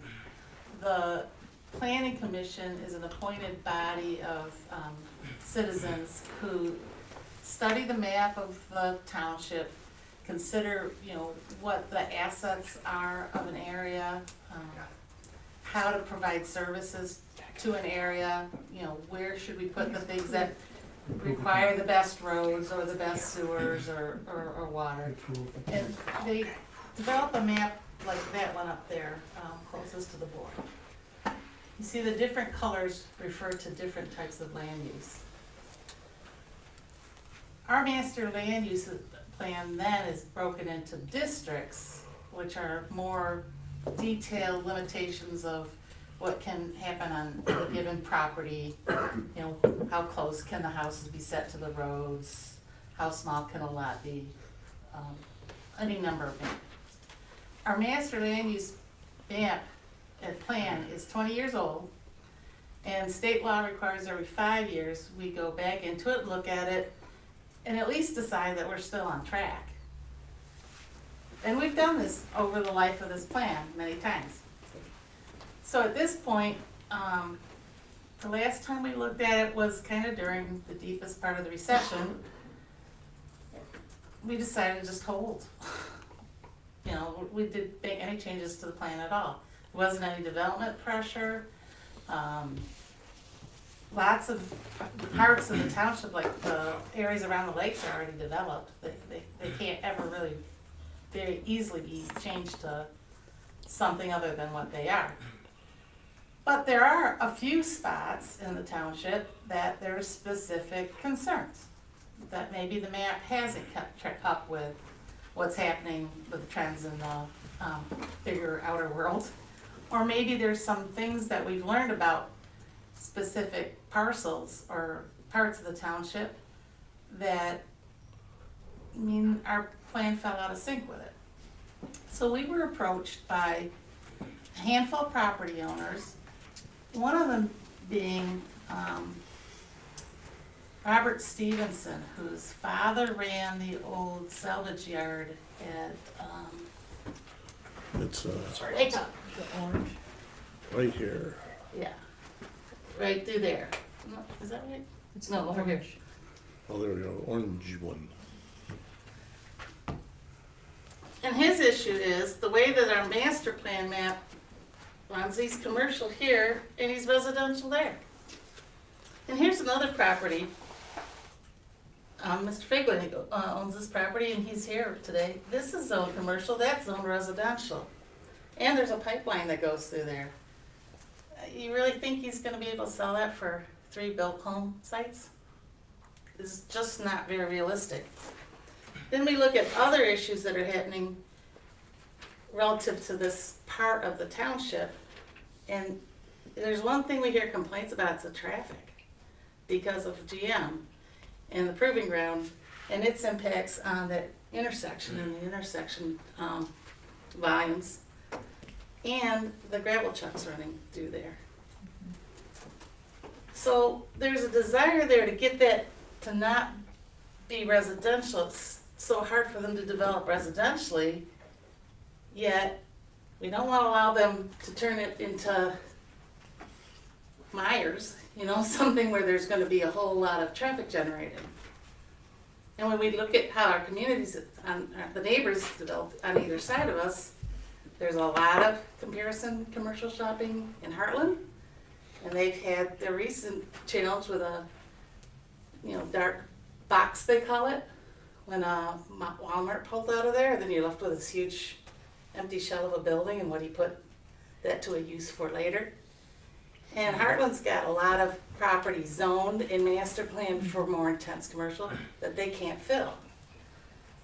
And we don't have that demand here, so that's not one of the categories we considered here. So we're not gonna be residential and we're not gonna let that kind of intense commercial. And the community didn't really have the stomach for industrial. We had to come up with another kind of land use category. So I forget what we finally settled on calling it. I'm gonna change the name. Something transitional, or it's This is the map as it stands right now. All this red is property that's either, this is a zoning map, I think. okay. Zone commercial. Is this the one you want here? This is the master plan map. This yellow is residential. This green is more large lot, almost agricultural. And the purple was lighter intensity commercial. So low impact. And everything that's kind of speckled in that yellow is the Stevenson Holdings. That's why they were called out. So that it looks like a lot of parcels, but it's one owner who's trying to deal with his property in its entirety if he can. And he has another specific case that is touchy, and that's it's polluted. So now you have to also look at what kind of use is going to be not penetrating ground, and maybe what could you do to protect the ground to stop water from you know, going down in. So there's things that even though it's been kind of mitigated, it still has issues. So that throws in a whole nother wrench into it. So it also limits what you're going to be willing to place on that property, because you don't want it to be something that residents or, you know, children are playing in the dirt there. A couple other side issues we discussed was our Armstrong Holdings, and the millworks is a non-conforming use on that. And Mr. Armstrong was invited to, we invited a lot of stakeholders to meetings, and Mr. Armstrong was, yeah, I live on M59. I understand it's gonna be commercial around me. I'm not gonna throw up any kind of fit if you change and add some more commercial component there. So, if you go up one more. Up, like, whoop, Like one more like map. where we go? Way out of the. Yeah, it was transitional commercial boat. It's page 136. Okay, this Keep going. one? Yeah, keep going one more. Where is it? One more. Come, One more, man. So this is what the planning commission came up with. Take this tier of parcels that ends up the half mile from 59 to, see the pipelines crossing there, and let those become something other than what the master plan currently says it is. And they proposed it to be called Transitional commercial low impact. Yes. And their idea is we're gonna come up with a use list that generates less traffic than other commercial, that has less environmental impacts, and then less investment in hardscape. Like, doesn't necessarily encourage big box stores to be developed there. Some typical uses that we kicked around are like expansion of the contracting business that's already on Stevenson's property, or one thing that I don't think everyone's in agreement about is whether it would be a good place to let the dealerships expand their inventory yards into, or encourage RV dealers, boat dealers, places that are not building things, but are selling things, but aren't going to draw a Black Friday shopping crowd. And that's the idea. So the way the state law deals with plan amendments, the Planning Commission has studied this, and they're at the point where they'd really like to release this to the public and release it to the neighboring communities so that they can get some feedback on it. And this is your opportunity to say, yeah, we think if you're on the right track, go ahead and get your input, or you're on the wrong track, go back to the drawing board, or just that you want to study yourself a little bit more detail. If you say yes tonight to releasing it, public notice goes out, it gets put up more prominently on the website than it is already. And we have 42-day period that we hold open to receive comment, and then the Planning Commission has another hearing. At that point, the law says that unless the board has reserved the right to be the final approver of the amendment, the Planning Commission can be the final approver of the amendment. They still need to do ordinance language because we don't have an ordinance for that use yet. And so we don't have to consider that this is the final thing tonight, but we're getting on the right track. Where does storage facilities fit into that? They're talking yes to storage facility, but it might have some restrictions to it that are different a little bit than what's in the industrial zone right now. I think the reason I asked that is that's the perfect application for that Stevenson property because it caps it. And it's also low volume usage. And the other part is that it seems that we have ordinances that require people to store stuff, and every single storage facility in Highland is full. It seems like if we're going to dictate, we should have adequate storage available. We just had a public hearing at the Planning Commission for some small storage units over by the Highland House. And Paul Conturio, I can't ever say his name. Paul K. said when he did his research, his market research, you have to drive past Howell and past Farmington to find a small unit. There just isn't any. There's none in White Lake, there's none in Heartland, there's none in Brighton. The interesting thing about that application, especially on the Stevenson's property, is that you could maintain a several 100-foot setback that would be a green barrier that would continue the scenic corridor, if you want to call that, or help continue it, especially with Armstrong's next door, and they're pretty much, they would love to they're maintaining their farm to maintain the open space anyways. They won't be able to do it forever, but they do have that mental demeanor. And then if you cross over to the other side, where the subdivisions are, we've built that setback in, so it's a good application in that spot. I would hope that it would be something that would be highly considered there, because I know there's been multiple people asked about it. Another question that I would have on it, for purposes of discussion, is we are in a community that is, the majority of the property owners are lakefront owners. And, you know, residences are lakefront owners. And to kind of toss out the possibility of having a marine facility that would do sales, I think it's kind of preempting some of that. It also, as an individual said earlier today when Judy and I were having a conversation, that marine sales have a tendency to indicate a community with affluence. And not that we have to have the big head of being affluent, but it's not the same as, you know, having the junkyard that used to be there. So I would hate to put it in a position where it eliminates that, especially when it's right there with the car dealerships.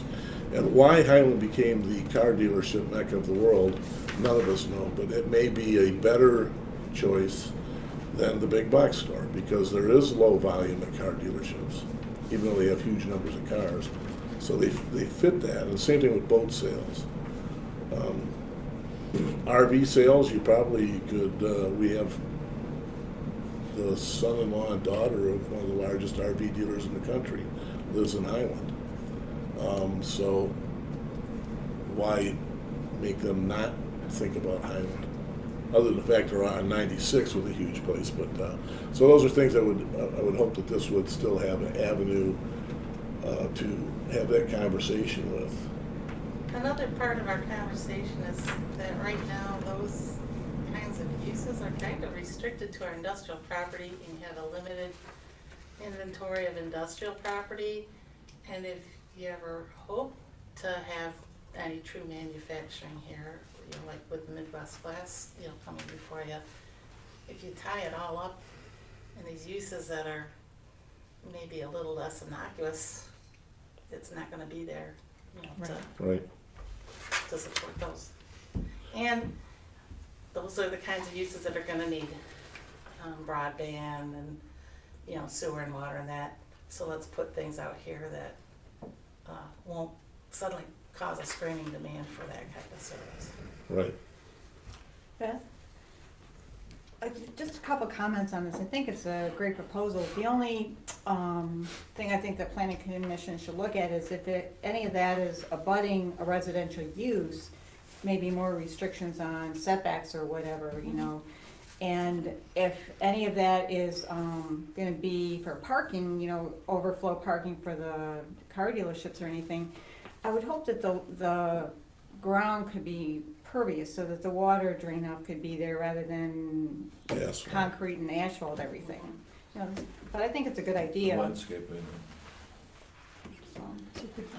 What's the, you know, if we said, yeah, let's move forward with this, and it seems like there's always that odd thing that shows up, and then we have to go through a whole discussion of should we or shouldn't we, and how limiting. I mean, there's still that opportunity that should something come up. This is where you talked about the board being able to, should the board go ahead and defer to the Planning Commission in the next step if we agree to it here. I think personally I'd like to see the board have the final decision on that. Okay, we don't need to pass that resolution tonight. I don't have one for you anyway. But actually the board talked about doing that before, and I don't think we ever got to the point of doing a resolution. Like, one resolution would stand for anything to do with a master plan. It wouldn't be this master plan amendment. It would be like, when you go in and do the whole plan, the board gets the final say. Right. You could do that.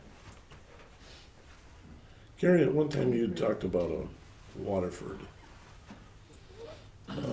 scenario where the board had an opportunity to make final decisions on something. Well, the Planning Act, can I answer that after I ask Beth? Beth, your memo says The use list and details of the district would still need to be fleshed out. Are you referring to a zoning ordinance text amendment? Which would not be part of this. No, it's not, but Yeah, we're is- setting is- you up for zoning. Is the proposed master plan amendment that the board has in front of it, is it complete? Yes, it's complete as a master plan. Okay, It is got an appendix that says possible ideas for a zoning ordinance use okay, list. but But as a it master doesn't plan hold you. document, it's complete. There's Yes. nothing left to be Just the detailed public about. input. Okay. So On now, this. On this- Yeah, whatever public input we get Okay. will be documented in the final. right, because, I mean, Yeah. if you simply authorize distribution of what you have before you, after the public comment period and so forth, as Beth indicated, it goes to the planning commission, and after they hold their public hearing, the statute says they may adopt it Unless at you that time, reserve the right. unless the township board at some point prior to that has provided notice to the planning commission that it intends to be the one that does the approval. And I agree, you don't have, you don't have to do that tonight, but you certainly would have to do that before the planning commission holds that public hearing. Next meeting, probably.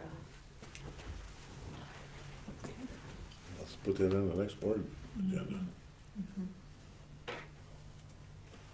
I appreciate what the planning commission has looked at here, because I know there's been a lot of head banging over parcels there over the past, since I've been in office. And I've seen at least some interesting flexing going on that wasn't there before. So, and I think that I really am, I know we got four corners there, and it's kind of like Duck Lake and 59. That's a pretty small piece right there overall. Right. And it is so close to our western border that it doesn't really damage the concept of the scenic corridor that much. So to have that portion be a commercial center is kind of makes a little bit of sense, because there are a lot of people that never see Milford Road or never see Duck Lake Road, because they go north and south to Fenton, or south to Milford, or the other suburbs via Hickory Ridge Road, so, or west, to get to Heartland.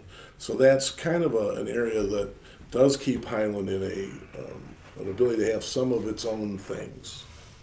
And like I said, we have a weird deal with the car dealerships, like being in Highland. And to be honest with you, it's I think people have gotten used to them enough that there's that expectation you're going to see those car dealerships, and you whiz by and they just kind of disappear from your mind. But I think that this is a good start on keeping a block that we can say, yeah, there's enough there for some future use, and it's hopefully flexible enough to be able to make it so some of these property owners that have had trouble selling the property can sell it. That's the key to have change, is you've got to relinquish the ownership to get the next guy in to invest. But if we have no way to get that done, then we have no investment, we have no change there. So. Anybody else have anything they'd like to? I have Gary? more. Oh, thank you. So I properly advise you on this township board opportunity to be the approving body. Let's say that, I guess what I'm going to say is, if there's anything about what you've got in front of you tonight that one or more of you don't like, to the point where you would want to say the township board, that you'd want to see it changed, Give them the feedback now. then I would not suggest authorizing distribution, because the way this statute works, let's say you authorize distribution tonight. At your next meeting, you say you intend to exercise approval authority. Planning Commission holds its public hearing and approves. They'd be recommending. Then you don't approve what they approved. You have to tell them what you want them to change. And then the whole public notice process has to be repeated. So I'm not gonna say that would be embarrassing, but it could be perceived as such. What a minute, Highland Townships, they're sending out another notice on the same master plan, didn't they just send us this 2 months ago? So, you know, if there's any board members that have issues with what you see here, as opposed to authorizing distribution now, maybe you want to choose option C on Beth's memo. Or B. Motion to postpone the draft plan to a date to allow further discussion. Or B, send it back to the planning commission with some direction. Right, or do that now. You can just send it back to them and What are we considering institutional? I guess I got more questions and I'm probably maybe not ready, now that you're stating that, and I'm not specifically ready to move forward on a comment on doing this right now.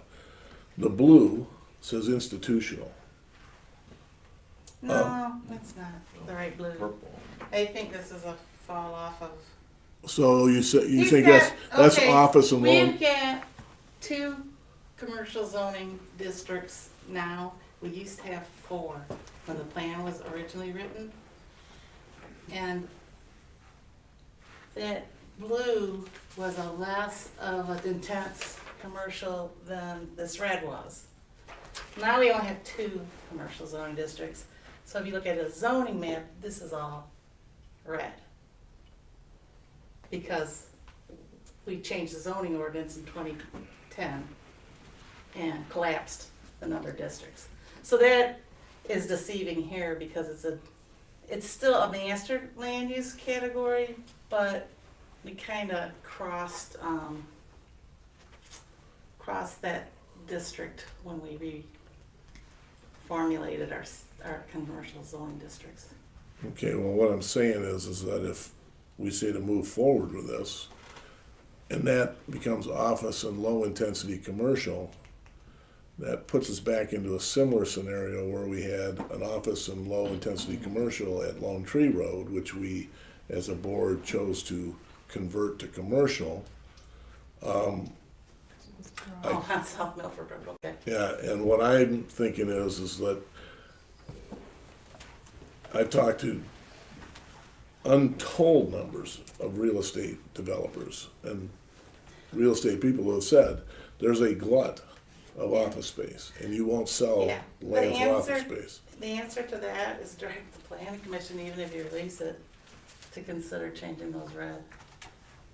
They could do that and have change at the same time. Okay, so that would be something we would do at this point. Yeah, just as Okay. feedback for the plan. And then so then I want to go down so that the public can see this thing. The low impact commercial district was that light, The new the purple. A new zoning district would be written that would apply if someone wanted it to that. Okay, land so schedule. here's what is suggested or permitted uses of that. So the intent of the C3 low impact commercial district is to provide suitable locations for businesses that rely on outdoor spaces for support of their services or sales.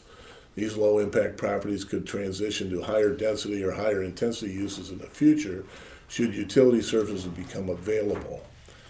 And we are not settled on anything about that. But this is Language. what kind of, so you can kind of get an idea. Yes, is that in the It's proposed an master plan? appendix. this is the documentation that Yeah, it's an we're talking about. Yeah.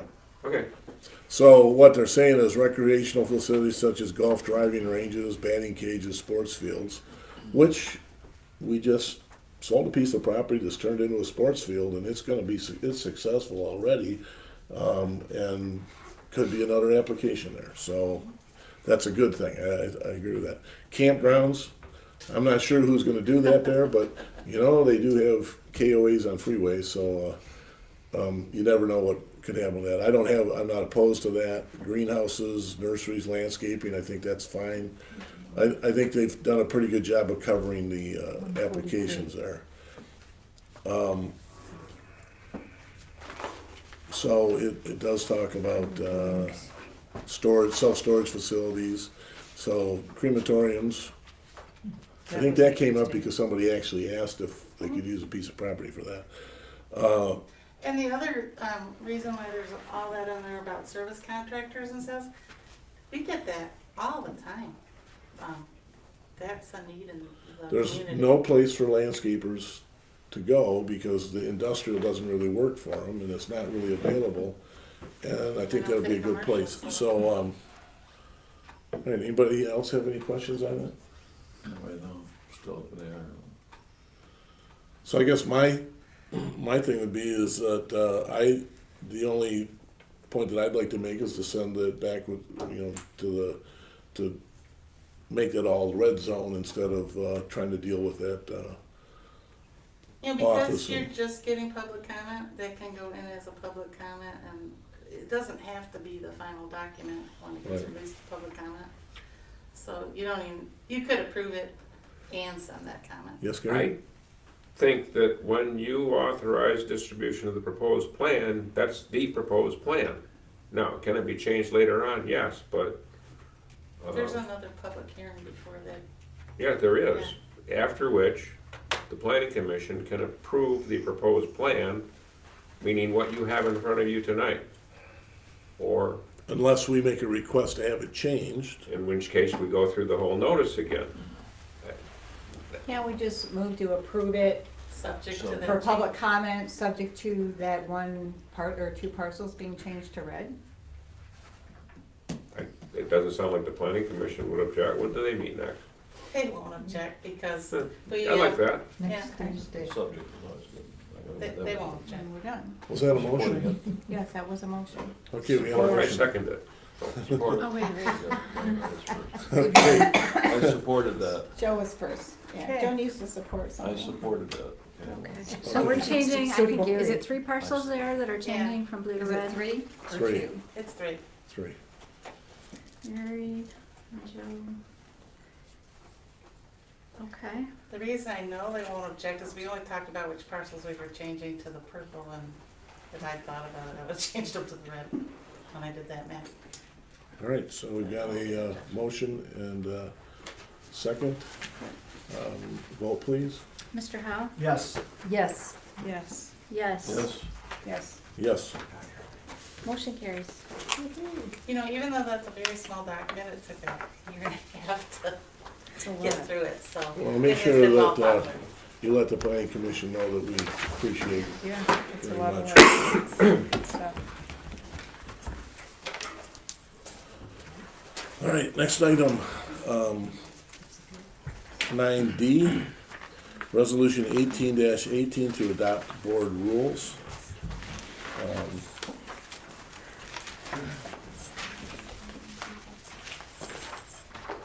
Tammy spent a significant amount of time going through these, and And then Gary weighed in. Gary weighed in.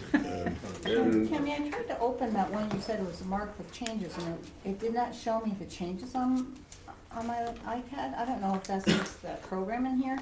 So can you Because just it's go a- over it? It's a Word file, and that's, Windows program, and your iPad is a Apple program. Yeah, There's- I just don't see any changes, so. Here's the edits. There you go. They're fairly extensive. The original board rules that we've been operating under are from 1983. So think about what you were doing in 1983 and what the world was like then. And, there's been significant changes in how we work since that point. And so we're attempting to update and bring things into a more usable form, and so that we can, there's been a lot of time where things have not been done necessarily according to the previous board rules in terms of, because we have websites and we have email now that didn't exist in them, so we want to get it all up to date. We wanted to expand our explanation about public comment, what the procedures are, so that everybody's aware. And once, if we do choose to approve this, I can publish those for the people attending so that they have a clear list of expectations for themselves and for what they can expect from us. We did find today there was a couple missing words on page 4 in 6.3.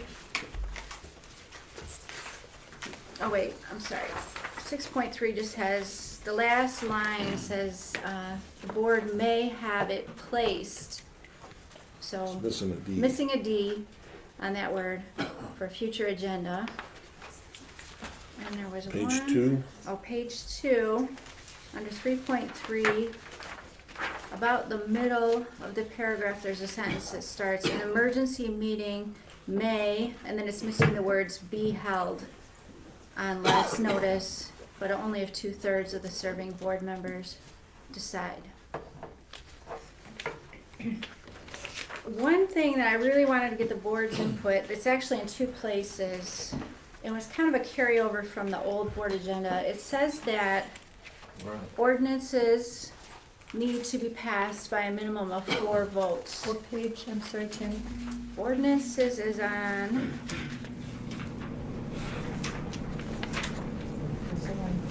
that is page 11 at the top, 12.7.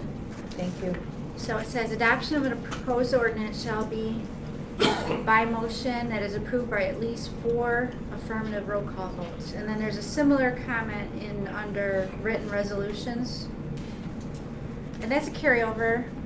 We could change it to be a majority vote. So if there are 2 people absent and there's 5 here, so it would just require 3 votes instead of 4. But the old policy had 4, so I kind of left it until we could weigh in on it. I kind of think it might be nice to require 4 for ordinances changes, but for resolutions, I think it's a little bit overboard for resolutions. Gary, you have anything? You can, I pointed out that the majority vote is all that's required. You can make it more. So just issue to discuss. I have a couple other items as well when Okay. That's all I had. All right, I have a question on 7.1, page 5. Abstention.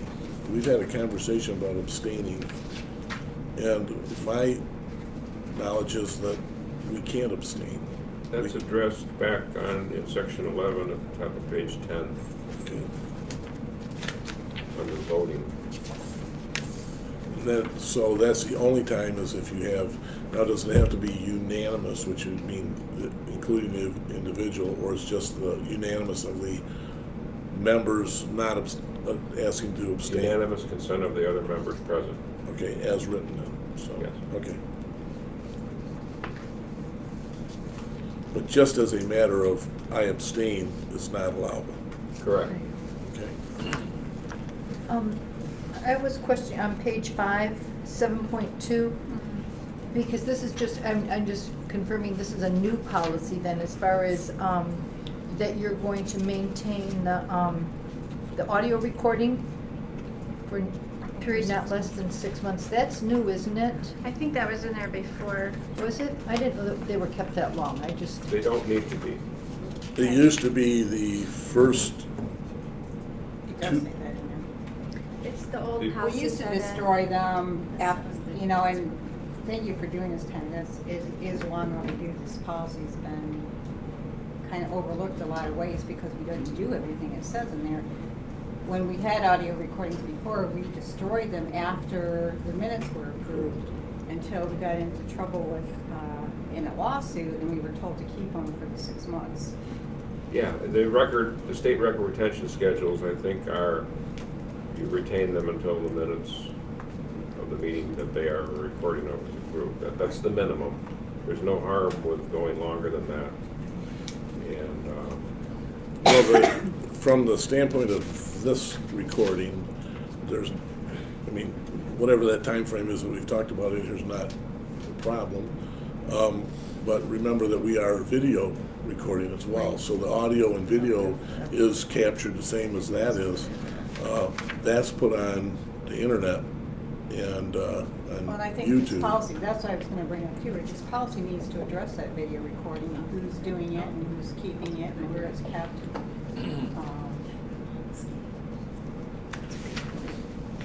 Well, the thing Because is, the board never approved video recording the meetings, and I think that's an important thing, so if it's in this policy, then that's part of it, and, you know, and it's clear where they're kept and how long, and that they're not, changed after the meeting, edited at all, you know, and recorded and put it all out there. So I think this policy should address some of those things too. Yeah, I mean, Board rules. the video recording that's happening is,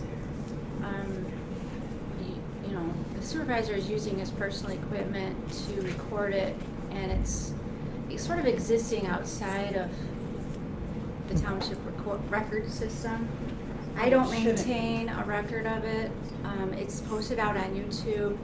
I'm told that things that go on the internet are always on the internet. You don't necessarily have control over what happens once it's out there. You know, if the board wants to adopt a plan to have recordings done, we might want to look at putting some resources towards it and paying a company to do the recordings and provide copies to us that we can store and maintain. So the Open Meetings Act says that anyone can videotape your meetings. It sounds as if this is something Rick is doing with Yep. your own equipment. Yep. And Mary, you're saying that the board has never approved doing that, which I guess it wouldn't have to based on that provision of the Open Meetings Act. Tammy's saying that that's not, she's aware of it, but she doesn't consider it part of the official record. But I think it's a valuable public service, and there's a lot of people who do watch that because they can't come to the board meetings or don't want to.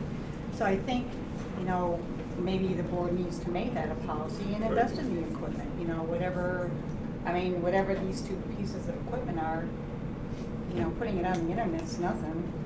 So I think we should look at incorporating those things as part So of. let's say that Rick decides to move to Arizona and he's not the supervisor anymore. I mean, Then we don't have the resources to make the videos happen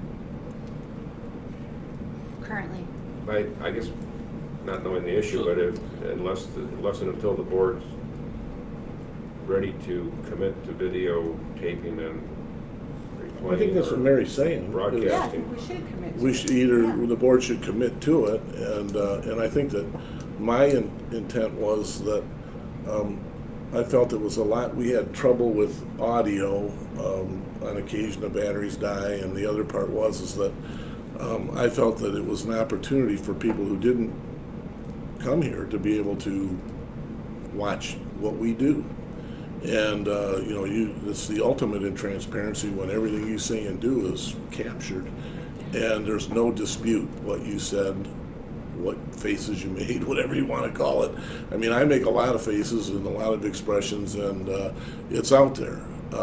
But the key is that it is a very transparent process, and I didn't want to get the township invested in equipment until we found something we proved out, because I've been through multiple renditions of video cameras, videotaping with a cell phone, taping with the iPad, finally hit on something that seems to work, and the audio's been excellent. Smile. And so, and I think we've gotten really, a lot of times there's an average of between 30 to 50 people look at it. That's a lot more than we would normally get. I mean, we get a lot of students, but it does. And then when there's controversial things like the medical marijuana thing, got hundreds of people look at it. So it has value, and I think that Mary's got a point. That's something we should probably look at, coming up with what do we need equipment-wise, what would the cost be, how can we handle it. Right, I mean, this is very simple, and we don't really need to go much beyond that. You can, I mean, money. And as much as we're in the process of finalizing a new policy, this is the right time to incorporate the use of video. Well, we can Part add of the to it. liquidation, yeah, so I think it's a good thing to put in there. Yeah. That way we have a policy that is established. So Then we'll have to talk about it at the budget time to get the money for the equipment and know what kind of. And the equipment has gotten cheaper, so.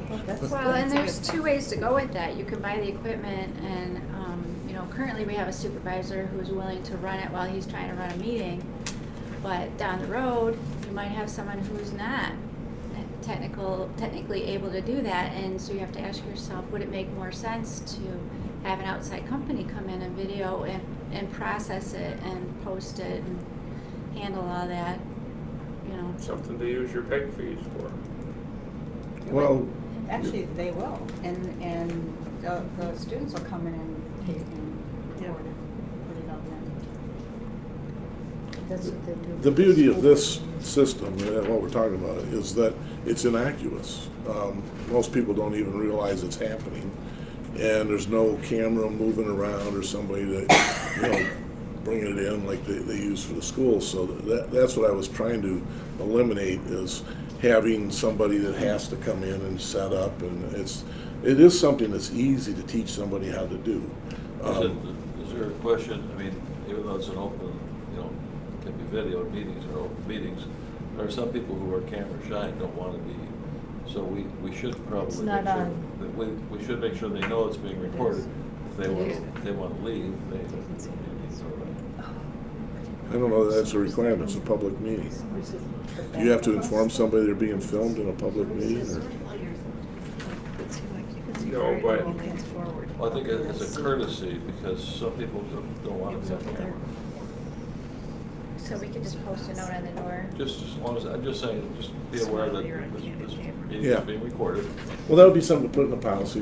So I think what we should do is, let's talk about what we have. We don't have the data to talk about doing but we know that we should do it. I think we probably all agree that we should add that, and we'll put that component together, and we'll make an addition to it at a later date. So we're a motion to approve the new policy, or the revised policy. The revised policy. That's the intent. if I may, Yes, sir. just a couple things for consideration. Seems like in every community I've worked with, at some point I get the call, we know we are not going to have a quorum. What do we do? This policy doesn't address that, but it could. For instance, if We all get four the board flu. members report to the clerk, I will not be at that meeting, should there be the ability of someone to cancel the meeting and provide public notice of it as promptly as possible? Because otherwise, my answer has been, you have to go through the motions. So that's one thing. Second thing, if there's 2 feet of snow out there, should the supervisor, for instance, be able to cancel a meeting with concurrence of clerk and treasurer? No language in here right now, but there are things that, you know, if you had them in there, you might be happy 2 or 3 years down the road and think, yeah, you know, I'm glad we put this in here. Now we don't have to call Gary, if I'm still doing it. So, and I thought it was in the Open Meetings Act, but it must be in the Charter Township Act, that less than a quorum, you know, less than a quorum can adjourn a meeting to a date. Those would all go in like Section 2 meetings. I found a missing comma on page 4 in Section 6.4B after the word assaultive. Second line. We have 2 sections 6.4s. Yeah. Referencing the video discussion, maybe that would become a new section 7.5. The part of this draft that is missing my input is in section 10 on motions and resolutions. This was the first time I'd seen a group's rules actually get into the parliamentary procedures that I usually pull out my Robert's rules, and I thought it was a neat concept, but I didn't find time to pull out my Robert's rules and do a quick summary of the A through G motions listed in 10.2, which are kind of attempted in section 10.5, but I wasn't able to make sure I was comfortable with the way those were stated. Generally speaking, my comment on the existing parliamentary text is it's way too long and talks about things that really don't fit in the local government situation here. Shall the decision of the chair stand as the judgment of the township board, and that's as stated, that's how it must be stated. I mean, that kind of level of formality, I don't really think belongs. You know, calling for a division on a pending question, that's just an old English way of saying we don't have an agreement. I mean, so I didn't get that part done. And I don't have any excuse except Can we table this until the next meeting and incorporate that video thing, and Gary has a chance to do the rest of these and whatever other corrections? So that'd be nice, cool. I clean mean, cut. Yep, we I can. have just one other. as long as you promise to postpone it. Postpone Right. it, yeah. Not table, postpone. One other comment in 2.2 on special meetings, we talked about the notion of the email. I have a concern because, like, I email all my guys to do something. We have a color grade, we got this, we got that, and then, you know, the next day I got to call them to say, "Are you looking at your email?" So I'm thinking it might be a good idea that, as a backup plan, if we email, we can't rely on everybody actually looking at their email. I mean, I have that problem. So maybe we have a phone alert plan if there's something really important. Texting's good. And we make sure a phone call gets out, team up or something, or tag team, Brian calls me or something, just to make sure that if there's a hot email or hot notice, that we're on it. Okay, I'm sorry, I mean, I Yeah. say that, but Well, what I've been doing is, so if we're calling a meeting and it's 5 days out, I think an email is sufficient notice. This is a paid position as opposed to a volunteer, and, you know. no, I don't, but this, The, if I haven't heard back from some trustees, you know, to let me know that you've seen the notice, then, and it's getting, you know, within 48 hours of the meeting, then I send a text. Just to say, hey, did you see this? oh yeah, just something to back it up, just right. because. And especially the 2-day notice, because I don't look at this every day. I don't look at my emails from the township every day, unless you want to put my home email on there. I do look, I see that every day. You don't wanna go there. No, and I don't. No, I don't. I don't want my, that's why I keep them separate. I don't want my home email with work, and I don't want this with my personal stuff. So I appreciate when you do text. I mean, if we could put that in the policy to either phone or text the trustees. I mean, the 3 in-house, obviously, it takes 3, or at least you know. But as trustees, I don't look at that email every day, and I would be afraid of missing that if we don't require. Actually, I'm better with the text or I like the phone yeah, I call love too. the text. It's way better. Keep me on the toes. I'm good with text. Yes. Phone calls would be a little bit onerous. I mean, obviously, if we're calling a meeting within 18 hours, I'm certainly making phone calls. The text is a quicker alert for me, right? Because I have my Text phone is with me, I awesome. see it Right. right away. Okay, so then what we'll do is Tabling? Postponing? we'll Postponing. go Well, for I think postpone, there's- but I wanna make a comment about the video. I agree with doing the video, but I don't believe I'm gonna have enough time between now and the next board meeting to accomplish it Well, you don't adequately. have to. But we can add We're gonna add it, it. just so that we Add it know. to the policy. Right, so what we could do is put the placeholder in there, board video, or, Just a policy- policy that we are gonna video it. yeah, so and- 7 point something or other and make it is, available to the public. Policy is always in an improving position. If the board decides to officially video meetings, and that's how it would read. What did you folks want to do on ordinance adoptions? Go with Right. Tammy's thought? 4 Right. votes? I I agree, like the 4 I agree votes. with Tammy about. I do too. Yeah. Then on resolutions, 4 votes on majority? Ordinance is a pretty big deal. I Yeah. think 4 of us should be voting on that. What about resolutions that approve, like we did tonight, millages, you know, would that be? And actually we approved the millage rates in the resolution too, Judy, so Right. maybe you wanna leave that at 4 votes too. Well, the thing that concerns me about that is that, I know we think of resolutions as when I was we gonna say have there's a a- written resolution, but as, according to the definition here, all motions are resolutions by legal definition. Some are written, some are unwritten, you know. I don't know. Yeah, I mean, if you look at the Charter Township Act, it says you act in one of two ways, by ordinances or by resolutions. Right. So you have, resolutions have two forms. They're either a motion or they're an actual written one. And you could draw that distinction if you wanted to. Written resolutions require 4, verbal motion resolutions or. By majority. But then you get into, okay, I move to adopt a resolution. How about if we just specify a difference between resolutions that are concerning money with that as other resolutions? Because those seem to be the one we're talking about, tax levies or things like that, or a millage, that would be concerning money. Maybe those are the ones we want at least 4. So financial versus non-financial or something Yeah. like that, or? We can certainly do whatever.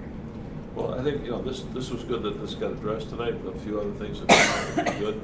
Again, Tam did a great job and just motoring Absolutely through did a that. great job. So we're gonna keep tweaking Not an it, easy task. and Yeah. get some of the details in that polish it a little bit more. So we need to approve it subject to continued improvements, or what? No, we're not gonna No, we're approve gonna it. postpone We're gonna postpone it, so I'm somebody. not sure I'm really clear yet on which way we're going with Certainly. the number of votes on the written resolutions. What is the historical precedence that would put us in a position to be worried about 3 versus 4? Just make it 4 votes. I mean, I'm what's thinking the same thing, Rick. I'm thinking if any actions that we take are that important, maybe we want to stick with 4 on everything. So we're saying if we had just a quorum for something and there were only 4 people present and 3 voted for it and 1 voted against it, it wouldn't pass. Right. Right. Yeah. But when does that ever happen? I mean, that we I only don't have know. 4 people. That's Yeah, why I I said, don't what's the know. But precedence? you never know. for that? Right. I mean, you could have the flu epidemic and then, Right. but then it probably would make sense to say, we have a flu epidemic, we're gonna call a Cancel the meeting. meeting, and well, Because you that's- really Since we only should. get paid when we're here, we're all gonna drag ourselves in. I know it will be. Or you just Booty postpone alert. everything until you have, you know. Yeah, have a so- full board or more of a, Never say you very bad, just take off. Okay. So we'll leave it at 4. I think all right. That's what I think I'm hearing you say. that's what you're telling me. Okay. Who's coughing? All right. Well, Here we go. hopefully the next time will be a final version. If you have any other thoughts that come up, Great start. any other need to, feedback throughout the month, let me know we need before to- we come to meeting. Do anything besides, like, vote on a postponing? No, just postpone. Okay, the Next supervisors meeting for recommend final we revision. postpone this until a later date. Support. Do we need a specified date, like next? I mean, I like deadlines. I hate deadlines, but deadlines are better for You me like to have than deadlines, not. no, you don't. Postpone it for till the June, what's the date on that? Do we need a motion to postpone? Just did. What is it, June what? Did anyone make a motion to approve to begin with? No? 13th. No. It's June All right. 13th. It's 10th of Sunday. Okay, so we're gonna postpone until June 13th? Yeah. All right, We're just getting more seats. postpone. Cool. All right, next item, number 10, list of bills for 4/25/18 and 5/9/18 plus add-ons. I would move to approve the list of bills as presented, plus the add-ons that have been provided. Support? Moved and support, vote please. Okay. Mrs. Chenoweth? Yes. Yes. Yes. Yes? Yes. Yes. Yes. Motion carries. All right, public comment? Get the prize for staying. Flagpoles are still standing perfectly straight. And Looks we're gonna- awesome with we're red gonna tulips. get I would say, we're gonna do some lighting on that, but we need to, and I'm not asking you to do it, Dawson. Dawson, but, we need to get some collars that hold the flags to the poles. Because, what's happening is the wind blows and it blows the lines out, and then they go wing and bing, bing, bing, and the lady across the street came in and complained about the volume, and I can imagine that, I tried to joke with her that we could tune the poles so that it creates the music, but she laughed but said, I doubt it's gonna be the tune I wanna hear, so, we need to, you know what I'm talking about? It's like a vinyl covered. Over the hook. Yeah, it goes around the pole and hooks into the bottom of the flag, so it keeps it tight. So We can look into that. you have the contact for Yeah, that. I'll look into that. Would you do that for me, Jim? Yeah, some kind of noise suppression on the Yeah. that's what's main. All right. All right. All right. Cool. Thank you. We tried not to do that at the board meetings. Okay. And we're gonna be on, you and I are gonna get those lights in, hopefully in the next couple days or whatever. Next week. Next week, okay. Yeah. Next week, okay. Next week. Okay. Meeting adjourned. Thank you. Thank you.